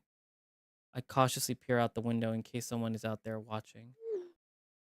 Tom, you still there? Yeah. Don't worry. I'm not gonna let anything happen to you. We don't even know what he wants. Do you want me to come over? No need. I'll be fine. I don't know what to think anymore. The fuck is wrong with this town? Why would he be doing this anyway? I don't get it. Is it because of the case? No, that can't be true. We only discovered his tracks recently, and I only went there myself 2 days ago. While he's been following me for at least 2 weeks, if not longer. Tom, are you sure? If you don't feel safe, you can stay at my office. Plenty of room around here. Maybe. I don't know. I need some time. I understand. You got something that could take your mind off things? At least till I deal with the Camille's case? What is it? I have a client who might need your help. All right. I'll come to the office tomorrow. I could pick you up. No need. I insist. Ooh. My phone started ringing. Oh my god, hold up. Ooh. Sorry about that. 1 second, guys. I just need to shrink this window real quick. All right. I insist. I'd rather not having you walking alone. Well, I guess you'll have to start driving me to work then. If it'll make you feel safer, then absolutely. Nah, it's fine. Tom, just be careful. Aw, don't you worry about me, boss. I'm rolling my eyes very hard right now. Yeah, I can imagine. So, what do you propose? Just pick me up tomorrow after work and we'll go to the office. And buy hot cocoa on the way. All right. Oh my goodness. Stay safe. Call me if you need anything. Sure thing, Marcus. As the phone screen darkens, I'm left staring at my faint reflection, a numbness radiating slowly across my body. I suppose this makes it all the more important that Camille is found quickly. After what happened last night, it's gotta be just a matter of time. I try to cheer myself up while suppressing the dreadful thought that lingers in the recess of my mind. Still, there's no way I'm going to stop searching. The warm shower fails to improve my mood any more than that, despite my hopes, but at least I can feel fresh now. As I go downstairs, I wander into a scene I haven't seen in what feels like ages. The entire house seems to have been tidied up. It may as well have been a completely different place from what I've gotten used to by now. Dad? What are you doing? Cooking? I'm trying to. Dad stands behind the kitchen counter, chopping vegetables, his fingers wrapped in bandages. Okay. Are you trying to cook yourself? I point to his injured fingers with a smirk. Ha ha, very funny. I thought it was. Did you clean up? Did you clean up? Why? What's with the questions? Well, it's a bit of a Rosna Roski Rock moment. You think? Yeah. Kind of weirds me out. Don't be rude. Okay, sorry. Where were you earlier anyway? I came home an hour ago. I think, and you weren't around. Yeah, about that. Got some news. Doesn't sound good. I'll tell you after we eat. Well, I love to try your dish mixed with your chopped fingers, but I'm off to Otto's soon. His parents invited us for dinner. Oh. All right. His expression sours a little, but he goes back to chopping some onions. I hope you have fun. Yeah. So, what's the surprising news? Right. I've landed a new job. Oh? Yeah, and it pays well. What kind of job? Security guard. Huh. That's good, Dad. A smile had formed on his muzzle, but he must have noticed the unimpressed inflection in my voice, because his expression turned serious again. Yeah, I suppose it is. I'm starting tomorrow. Just don't lose this one. I'm not going to. If you say so. About yesterday. Okay, what about it? You weren't keen on talking last night after you came back. I didn't say anything, but the police called. Nothing happened. A woman got attacked. It didn't sound like nothing. I don't want you risking your life for strangers. What the hell does that mean? Exactly that. I don't want to lose you too. What? Your mom got too deep into something similar. And look what happened. Well, Mom tried to help people. That's why I'm asking you. Asking me what? To quit working with Marcus. Like hell I will. If you think I'm gonna drop everything just because you asked. Tom. No. You're making it sound like it was Mom's fault that she disappeared. Your mom was too naive of a person. So what? And that's what got her killed, Tom. You don't know that. I do. No, you have no idea what happened. No one does. She's not dead. Tom, Shut up!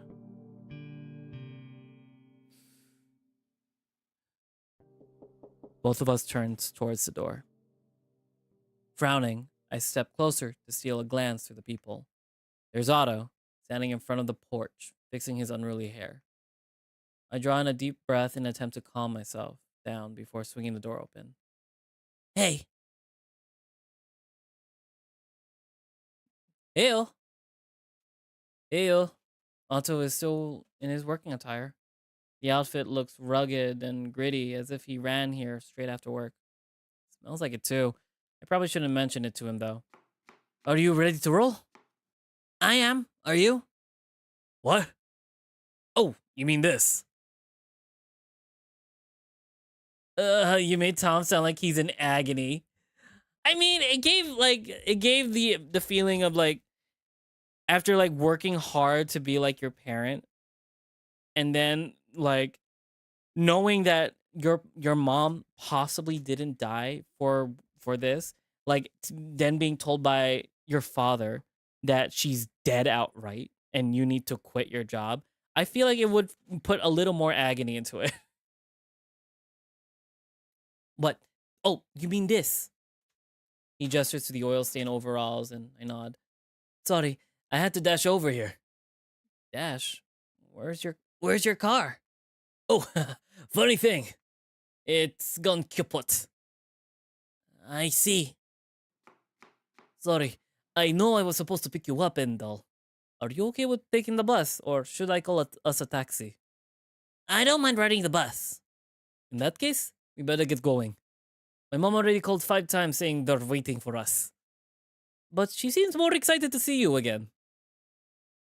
Nah, I'm just kidding. Or am I? The bear lets out a hearty laugh while massaging the back of his head. Alright, let me grab my things quickly. I grab my jacket and put on my shoes. Dad is still in the kitchen, though he doesn't seem to be paying much attention. His gaze unfocused and distant. Whatever. I shut the door behind me and motioned for Otto to lead on. As we're walking to the bus stop, I remember that I need to message Jacob. Hey, sorry. Gonna have to cancel tonight. Something came up. Oh, what a shame. Was hoping I could see you. Yeah, another time.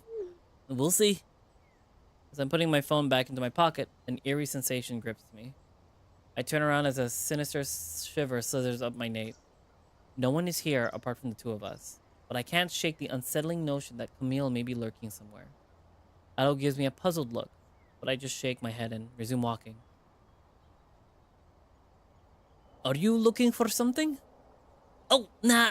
Just admiring the view? All the rundown houses, though? I know, right? What a shithole.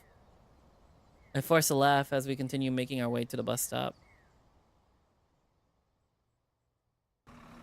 The bus ride to Otto's parents' house was long enough that I almost nodded off. I haven't been here for over 2 months, so I have no idea what to expect. But after waiting a few minutes, nobody opens the door.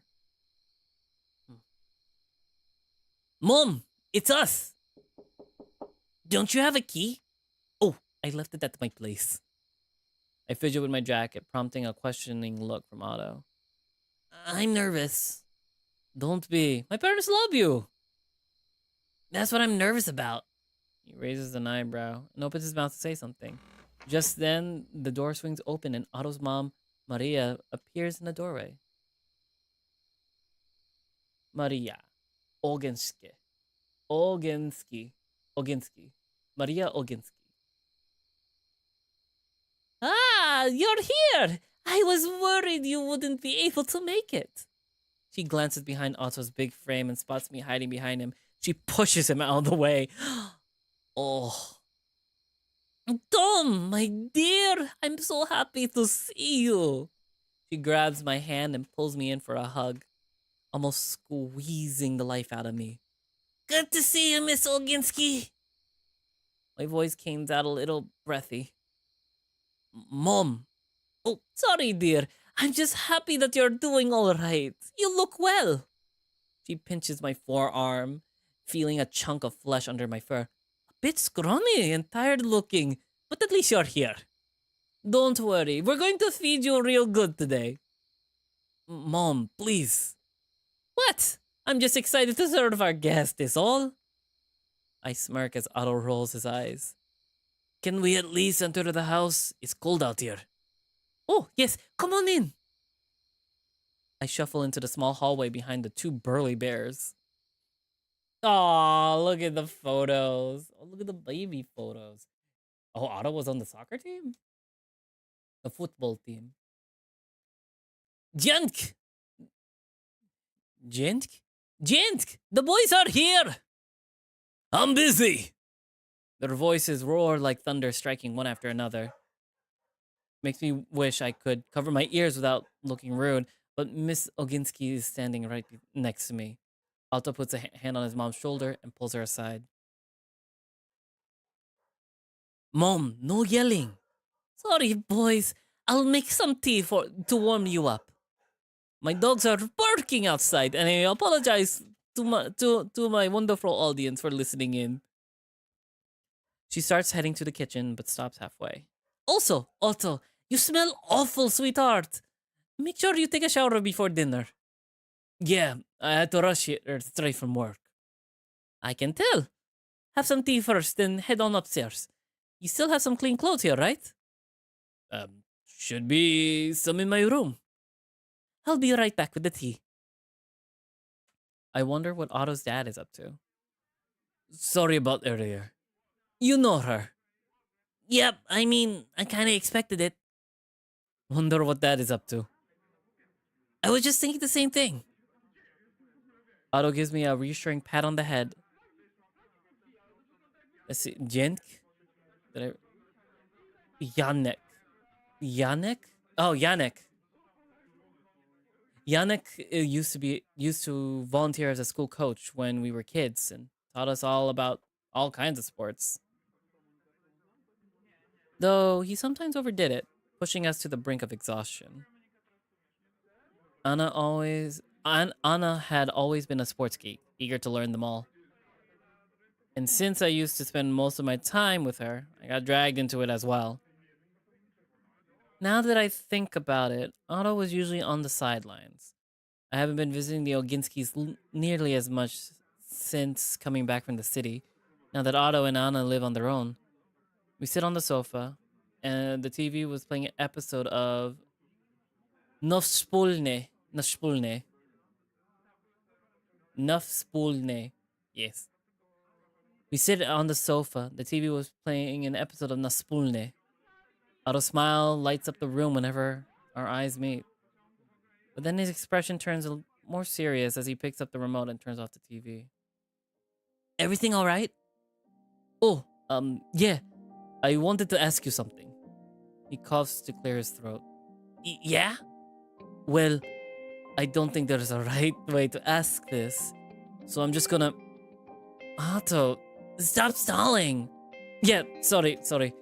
I heard about the woman being attacked in the forest. I thought he was gonna say, will you marry me? I was like, wait, how long has this relationship been going on?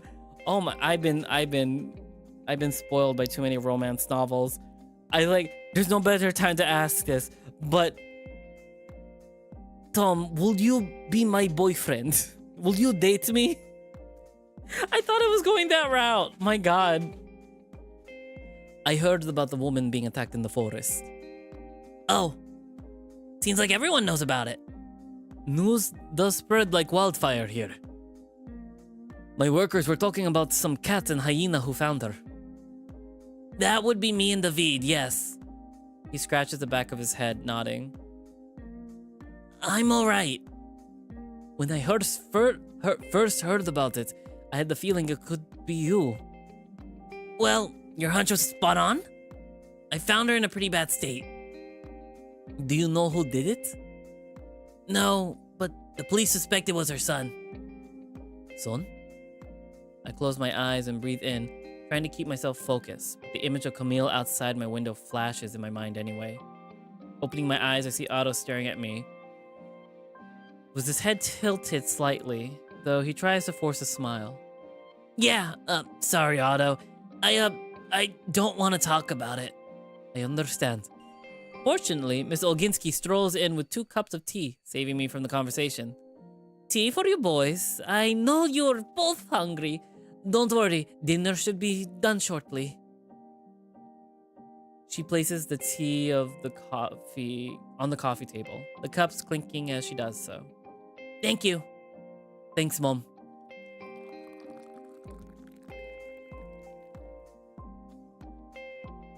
She smiles and heads back to the kitchen, humming a soft tune. Otto dunks 6 sugar cubes into his cup. I raise my eyebrow at him and he sputters at my obvious disapproval. What? I like it sweet. Uh-huh. Otto chuckles, stirring his tea. So, oh, this is cute. Oh my god, get ready? What do you mean, get ready, Ben? Are they going to kiss? Are we going to find out we're going to ask him out? Is this what you're planning all along? All right, I'm getting ready. I'm being prepared. Let me stand up for this because my legs. Oof. I need to stretch. Ugh. So, what's up with you? As I tilt this up so I can read, and then I put this flat on this table so I can see if I crash or not. So, what's up with you? He takes a sip before placing his cup back on the coffee table. What do you mean? You've been acting strange since yesterday. Not here. Why? It's just, now's not the time. We can talk about it later. All right. Hey, Tom, catch! Oh, shit! Is that what you meant by get ready? What the fuck? What do you mean there's a mini game? What do you mean? Oh, I thought it was more reading. I didn't expect. I did not know what you mean by get ready. I can't. Wait, pause. I'm gonna go. Oh, there's a mini game in here. Hold on. I kind of want to see. Okay, so there's 2 forms. Okay, but I'm going to do this because I did miss it. I'm going to be fair. It's okay. Most streamers miss this. Do you want me to show off the catch one, or do you want me to continue on, Ben? Because I can do both. I'm still debating whether or not to edit like these long YouTube streams into like smaller ones, so like editing can be made to edit this down. The miss scene's funnier. You're right. Ugh! The ball bounces off my face and hits the cup of tea. Oh god, Tom, are you okay? The next thing I know is the pulsating sensation on my left cheek. Ow! My vision gets blurry as I rub my left cheek. What was that noise? Oh, he's so small. Oh wait, no, he's on a chair. I thought he was small bear. I didn't realize he was handicapped. I was about to say like, we love a short king. No, he's just handicapped. I'm so sorry. I remember as a kid getting hit in the face with a basketball. That shit hurts like hell. Uh-oh. Dad threw a ball at Tom and hit him in the face. The words summon a furious Mrs. Oginski, who wheelchair, pulling him back into the kitchen. No! I didn't mean it. I'm sorry. The yelling begins. What were you doing? It was an accident. I was supposed to catch it. Fine then. I'm sure you can catch some sleep on the couch tonight. Love, please. Don't you sweet talk me out of this, Yannick. Tom finally visits after this time, and what do you do when he's here? Assault him? I didn't mean for that to happen. It's not like the first time Otto's dad has done something like this, but this is the first time I was on the receiving end. Let the old man have his fun. He is so cute, and like I want to like give him head pats and a hug. I feel kind of bad for him. Otto's mom can be scary when she's angry. Go back and apologize to Tom, or no dinner for you tonight. But... What was that? Fine. What was that? Nothing! I'm going! I massage my still stinging cheek, although the pain is slowly dissipating. Otto looks me over, gently touching my face. I'm sorry. I'm sorry. That looked painful. Don't worry. It's not that bad. Mr. Oginski comes to the room, looking defeated, his wife looming behind him. Hey, sorry, kid. Should have given you a proper heads up before doing that. He extends his hand for an apology. I shake it. It's all good, Mr. Oginski. Phew. See? Tomek... Tomek? Tomasz. My bad. Phew. See? Tomasz is tough as nails. You probably need work on your reflexes, though. Yeah. Yannick? Come on. Help me in the kitchen. Also, Otto, can you please... It's okay, Mom. I got it. Otto begins turning the toppled cups upright and cleans the coffee table with a rag cloth. The mom is hot. Oh my god, Akira. The dad's kind of hot too. Just attractive bears in this room. Jesus. I'm just like a little cat, guys. There's too many attractive people in this room. I don't know how to deal. Right now, I'm going to take a quick shower. Sure, I'll just chat with your parents in the meantime. You sure? You can wait in my room. Alone? In your childhood room?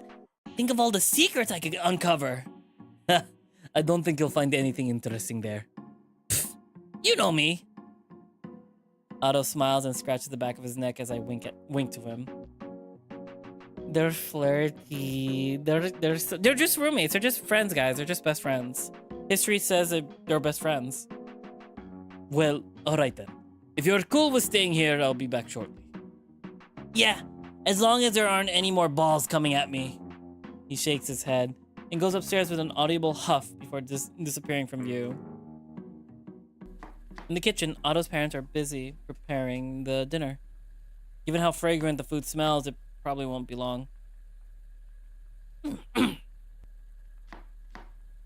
Oh, Tomasz, dear. Do you need anything? She says while keeping an eye on 3 different pans. Her husband, meanwhile, is peeling potatoes. Yeah, is there anything I can help you with? Oh, you're such a sweetheart. But no, we got it covered. She glares at her husband as he looks at me with the pleading eyes. Alright. I don't want to shower, so I figured I'd offer. Have a seat. We can have a chat while Otto gets ready himself ready. Just because they are only friends doesn't mean you can't think they would be a cute couple. Honestly, I feel like they would be a cute couple. It'll be cute. He's all blushy and shy. I nod and pull a chair to sit down. After asking me how the job with Marcus is going, the conversation moved on to, naturally, the topic of girlfriends. My god. Or rather, the lack thereof for me and Otto. Oh, the parents don't. No, I'm just kidding. I don't know if Otto's gay or not. Possibly, maybe. Who knows? Even though their parents are accepting of Anna having a girlfriend, Otto hasn't come out to them yet. Also, he is gay, which means that there is an agonizing few minutes of me trying to brush off any questions while hoping Otto will hurry up and be done with his shower. The Oginskis at least think that Otto remains a bachelor because of how much time he spends at work, making sure the family business is booming. Oh, speaking of which, we're going for a winter vacation this year. You should join us. Oh, I couldn't. It's not my place. Nonsense, dear. You're always welcome. You're already a part of the family in my eyes. That's true. There's an awkward. I have no idea how to respond to that. On one hand, it makes me happy that you think so, but I feel like I'm just intruding here. Thanks for inviting me. I'll think about it. And don't worry about the money. Like I said, business is going very well. Mom, are there any spare clothes left in here? Otto shouts from upstairs, interrupts us. In the lower drawers. Otto's mom starts setting the table, putting a big plate of pancakes in the middle of it while I help place various jams around it. So he still might get a daughter and a son-in-law. Perfectly balanced. Perfectly balanced, honestly. Oop, that was a ping. Telegram ping. Platski jamnechane. There is a savory plate of platski jamnechane. Jamnechane. Oh, just potato pancake. Oh, I would love potato pancake right now. Oh my god. There's also a savory plate of platski jamnechane. I know that's for Mr. Oginski, because that's his favorite. Unlike Otto, he doesn't have a sweet tooth. And of course, lots of favorki? Favorki. Yeah, close. I was close. And of course, lots and lots of favorki covered in powdered sugar, made at my request. Just as we're about to be done, Otto finally joins, grabbing a seat to my right. Otto and his family clasp their hands together. I join in so not to be disrespectful. Dear Lord, thank you for the food we are about to eat. The grace goes for a bit more before. Amen. Amen! I'm starving! And with that, we dig in. The clinking of plates and utensils interspersed with light conversation. Mostly Otto's dad chatting about his favorite topics. Poland's definitely going to the World Cup next year. Lewandowski's been on fire lately. Did you catch their last match? Otto saves me by responding instead, and soon enough, his mom interrupts the talk about football to ask me a question. Tomasz, has Anna called you recently? Well, no. I've been meaning to contact her, but it slipped my mind yesterday. Ah, of course. Every time I call her, she always messages me back saying that she can't pick up. But she did send me these pictures. Look. Hey, let's go. Oh, was this so cute? Look at her girlfriend. A cult fest. My goodness. Come out to the the three daughters come out to their dad at the same time, and he goes, "Does anyone here like men?" And his son raises his hand. Yes. They are so cute. They sure are having fun there. The warm, familiar vibe here harkens me back to the time when Mom was still around. It hurts how much I miss it. I try not to let that thought distract me too much, instead focusing on enjoying the time I'm spending here. After we're done, I help clean up the table while Mrs. Oginski packs some extra favorki in the plastic container for me. Dom and I are going to go to my room now. Oh, he looks so cuddly. All right, should I make more tea? No, I think we're good. Yep. Thanks, Mr. Oginski. Mrs. Oginski. Right. You remember where my room is, right? Sure do. Boopity boopity boopity boo. Aw, look at that baby Otto in that frame. I follow Otto's upstairs while Otto quickly flopped onto the bed. Ugh, I am so full. His old bedroom looks really tidy, except for a bunch of his old boxes in the corner collecting dust. This room brings back so many memories. Anna and I used to tease him about his collection of comics all the time. Ironically, we ended up getting sucked into it when Otto started reading them for us. He gave me his whole collection after moving out of here. I still remember how sad he looked. As we grew older, he had less time to spend with Anna and me. I didn't understand it at the time, but his dad was preparing him to take over the family business. Hey, what's this? I stuck behind a wooden drawer. Hidden behind these boxes is Otto's old guitar. Man, what an antique. Oh god, that thing is old. Yeah. The last time I saw you playing, It was during the camping trip. The one when the bees attacked you. oh, Yeah, it's been a while. Time really does fly. I lift the guitar and inspect. The body is still solid, if not a bit chipped in some parts, though 2 of the strings are missing. I don't even know how to play an instrument, but even I know it sounded way out of tune. There's something stuck inside. What are you doing? I give it a shake and the object rustles inside the guitar before popping out of the sound hole. It's a folded piece of paper the size of an eraser. it's a confession letter. No, just kidding. Couldn't be right. A secret note. Don't read it. Chords. Yeah, wait. Ah, shit! I actually left my guitar in the basement. I also have a guitar. I'm Filipino. I had one try at guitar. I know how to do the ukulele now. E minor, G. I'm writing this down. I kind of want to. Oh no, you're going to play them? No. Maybe another time. I haven't. My fingers are not made for guitar strings. They're not as calloused anymore. E, M, G, B minor, D. Lyrics. Oh, okay. No, maybe I will. You're gone away too soon, just like the gentle breeze of June. Pause. I'm going to take a screenshot of this. I might. I would like to get back to playing the guitar again. That's a screenshot I'm going to keep for a hot minute. Okay, that's embarrassing. Were you writing a song? You should play it at some point. Oh, I don't have time anymore. It's been aeons. I'm very rusty. How do you know? Have you tried lately? Okay, you got me. I haven't. Why not?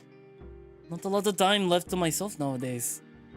Wouldn't have even been able to come for this dinner if one of the workers didn't cover for me. This explains why he rushed here straight from work. Understandable.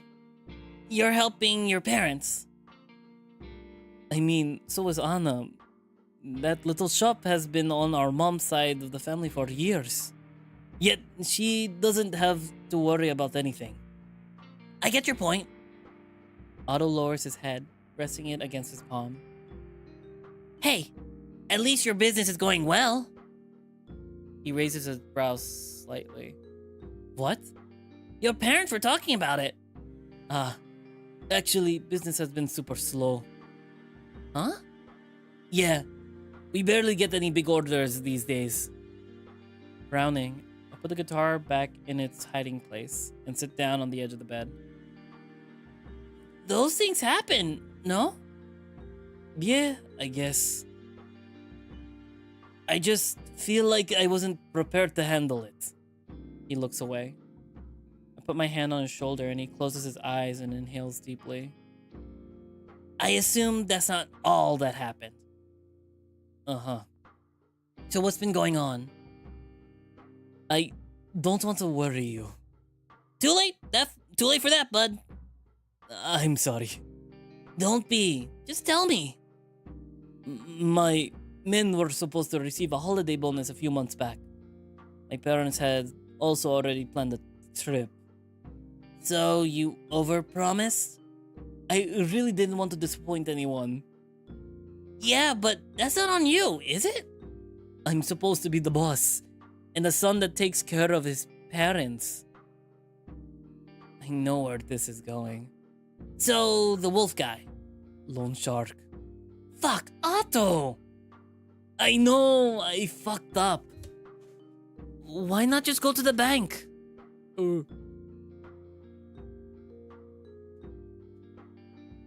I did. Oh. So they denied him a loan, and he turned to the worst place possible for it. Why did they come looking for you at Anna's shop, though? 'Cause I told them it's mine. No way. Otto, come on. I needed a cover, okay? I feared that they might want to investigate. Well, they did. What if they hurt Anna? I'm sorry. That's really stupid, you know that? So they came looking for you because you couldn't pay them back? No, not exactly. They started asking me to repay it sooner than we agreed. I had to sell my car. Oh. How much do you still owe? It doesn't matter. I'll deal with it somehow. Okay, listen. I'm only gonna say it once. The moment those guys come knocking at Anna's shop, it's no longer just your own issue. I'll tell them that you've got nothing to do with this, and ask them to leave the shop alone.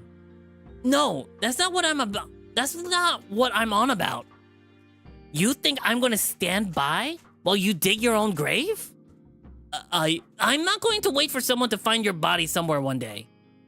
Just because you were stupid enough to borrow money from some loan sharks. I didn't know what to do. We'll figure it out before someone gets hurt. Just tell your parents that the vacation is off. Or, I don't know, cut your workers' pay. I'm not gonna cut anyone's pay. I don't want my parents to know that I'm just a good-for-nothing son. Better a good-for-nothing son than a dead one. Don't, please. Business is slow sometimes, man. Your damn life is not worth losing over some vacation. Are you really this fucking dense? Tom. Do you think they cared about the vacation if they knew what's going on? With everything else that's been going on, I can't believe Otto of all people would be doing stupid shit like this. I clench my fist, barely managing to contain the urge to punch that stupid face of his. Otto only looks down, fiddling with his thumbs without saying anything. There's a painful, long silence. Was I too harsh? The time seems to tick slowly at an agonizing pace. Otto doesn't even look at me anymore. Fine then. I take out my phone, staring at it. If it helps even a little, it's worth a try. Hey, it's me again. Are you free? Oh, this is unexpected. Right, so you do love toying with my feelings, don't you? Come on now. Are you free or not? I have a business meeting now. This late? Meet me at the motel in an hour. Room 101. Okay. Are we selling ourselves? What is going on? Are we also getting a loan? Somehow this feels a little more tense. I know it's not sexual, but like it feels a little more tense than it should be. I hide my phone in my pocket and stand up, dusting off my trousers. Thanks for inviting me for dinner, but I gotta go. Tom, wait. Yeah? Let me walk with you. Sure.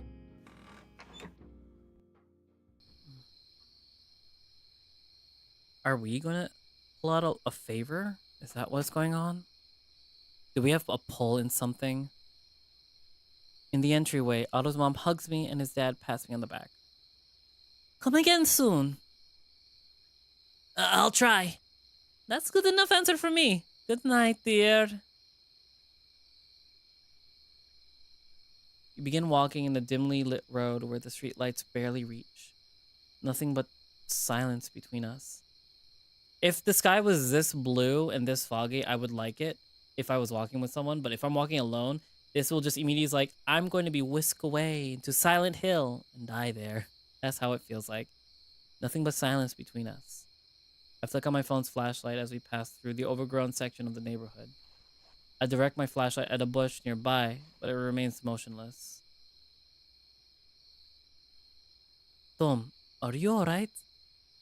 Thought I heard something. I'm sorry, I can't drive you back home. I don't mind taking the bus. Right.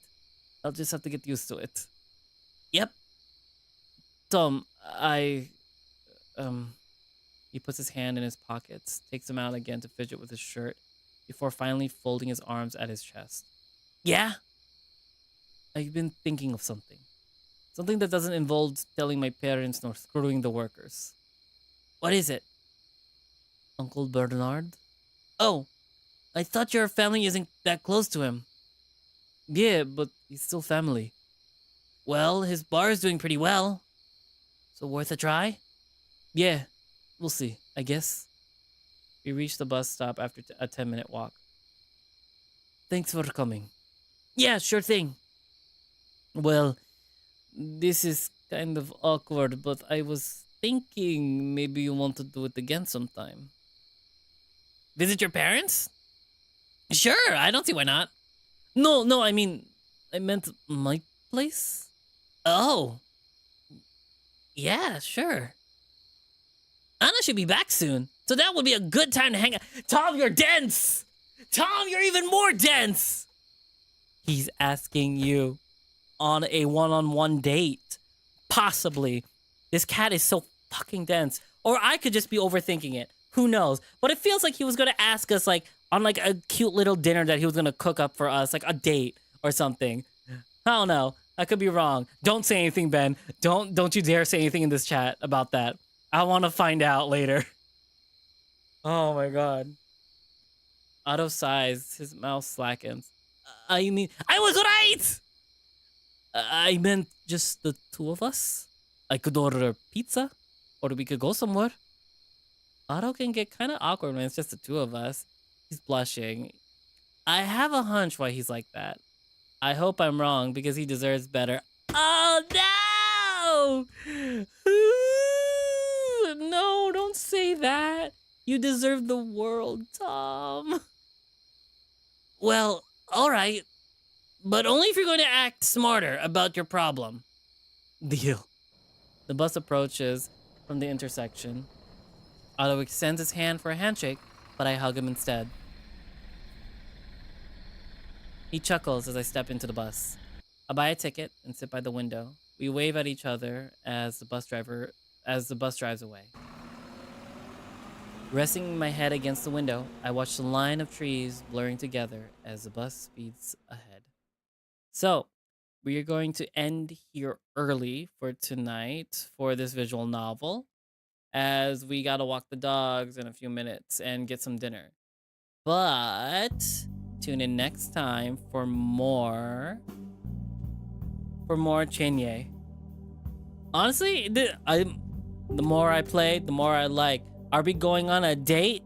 Are we going on a date? Why do we feel like he deserves better? What if we are the one that he deserves? Like, I don't know. But there's a good stopping point. I'm sorry, John. We need Jacob. We'll start with Jacob next week. But for now, we're gonna walk our dogs, get some dinner, and when we return, we will be playing Bounty's Call, our tabletop RPG game with the crew.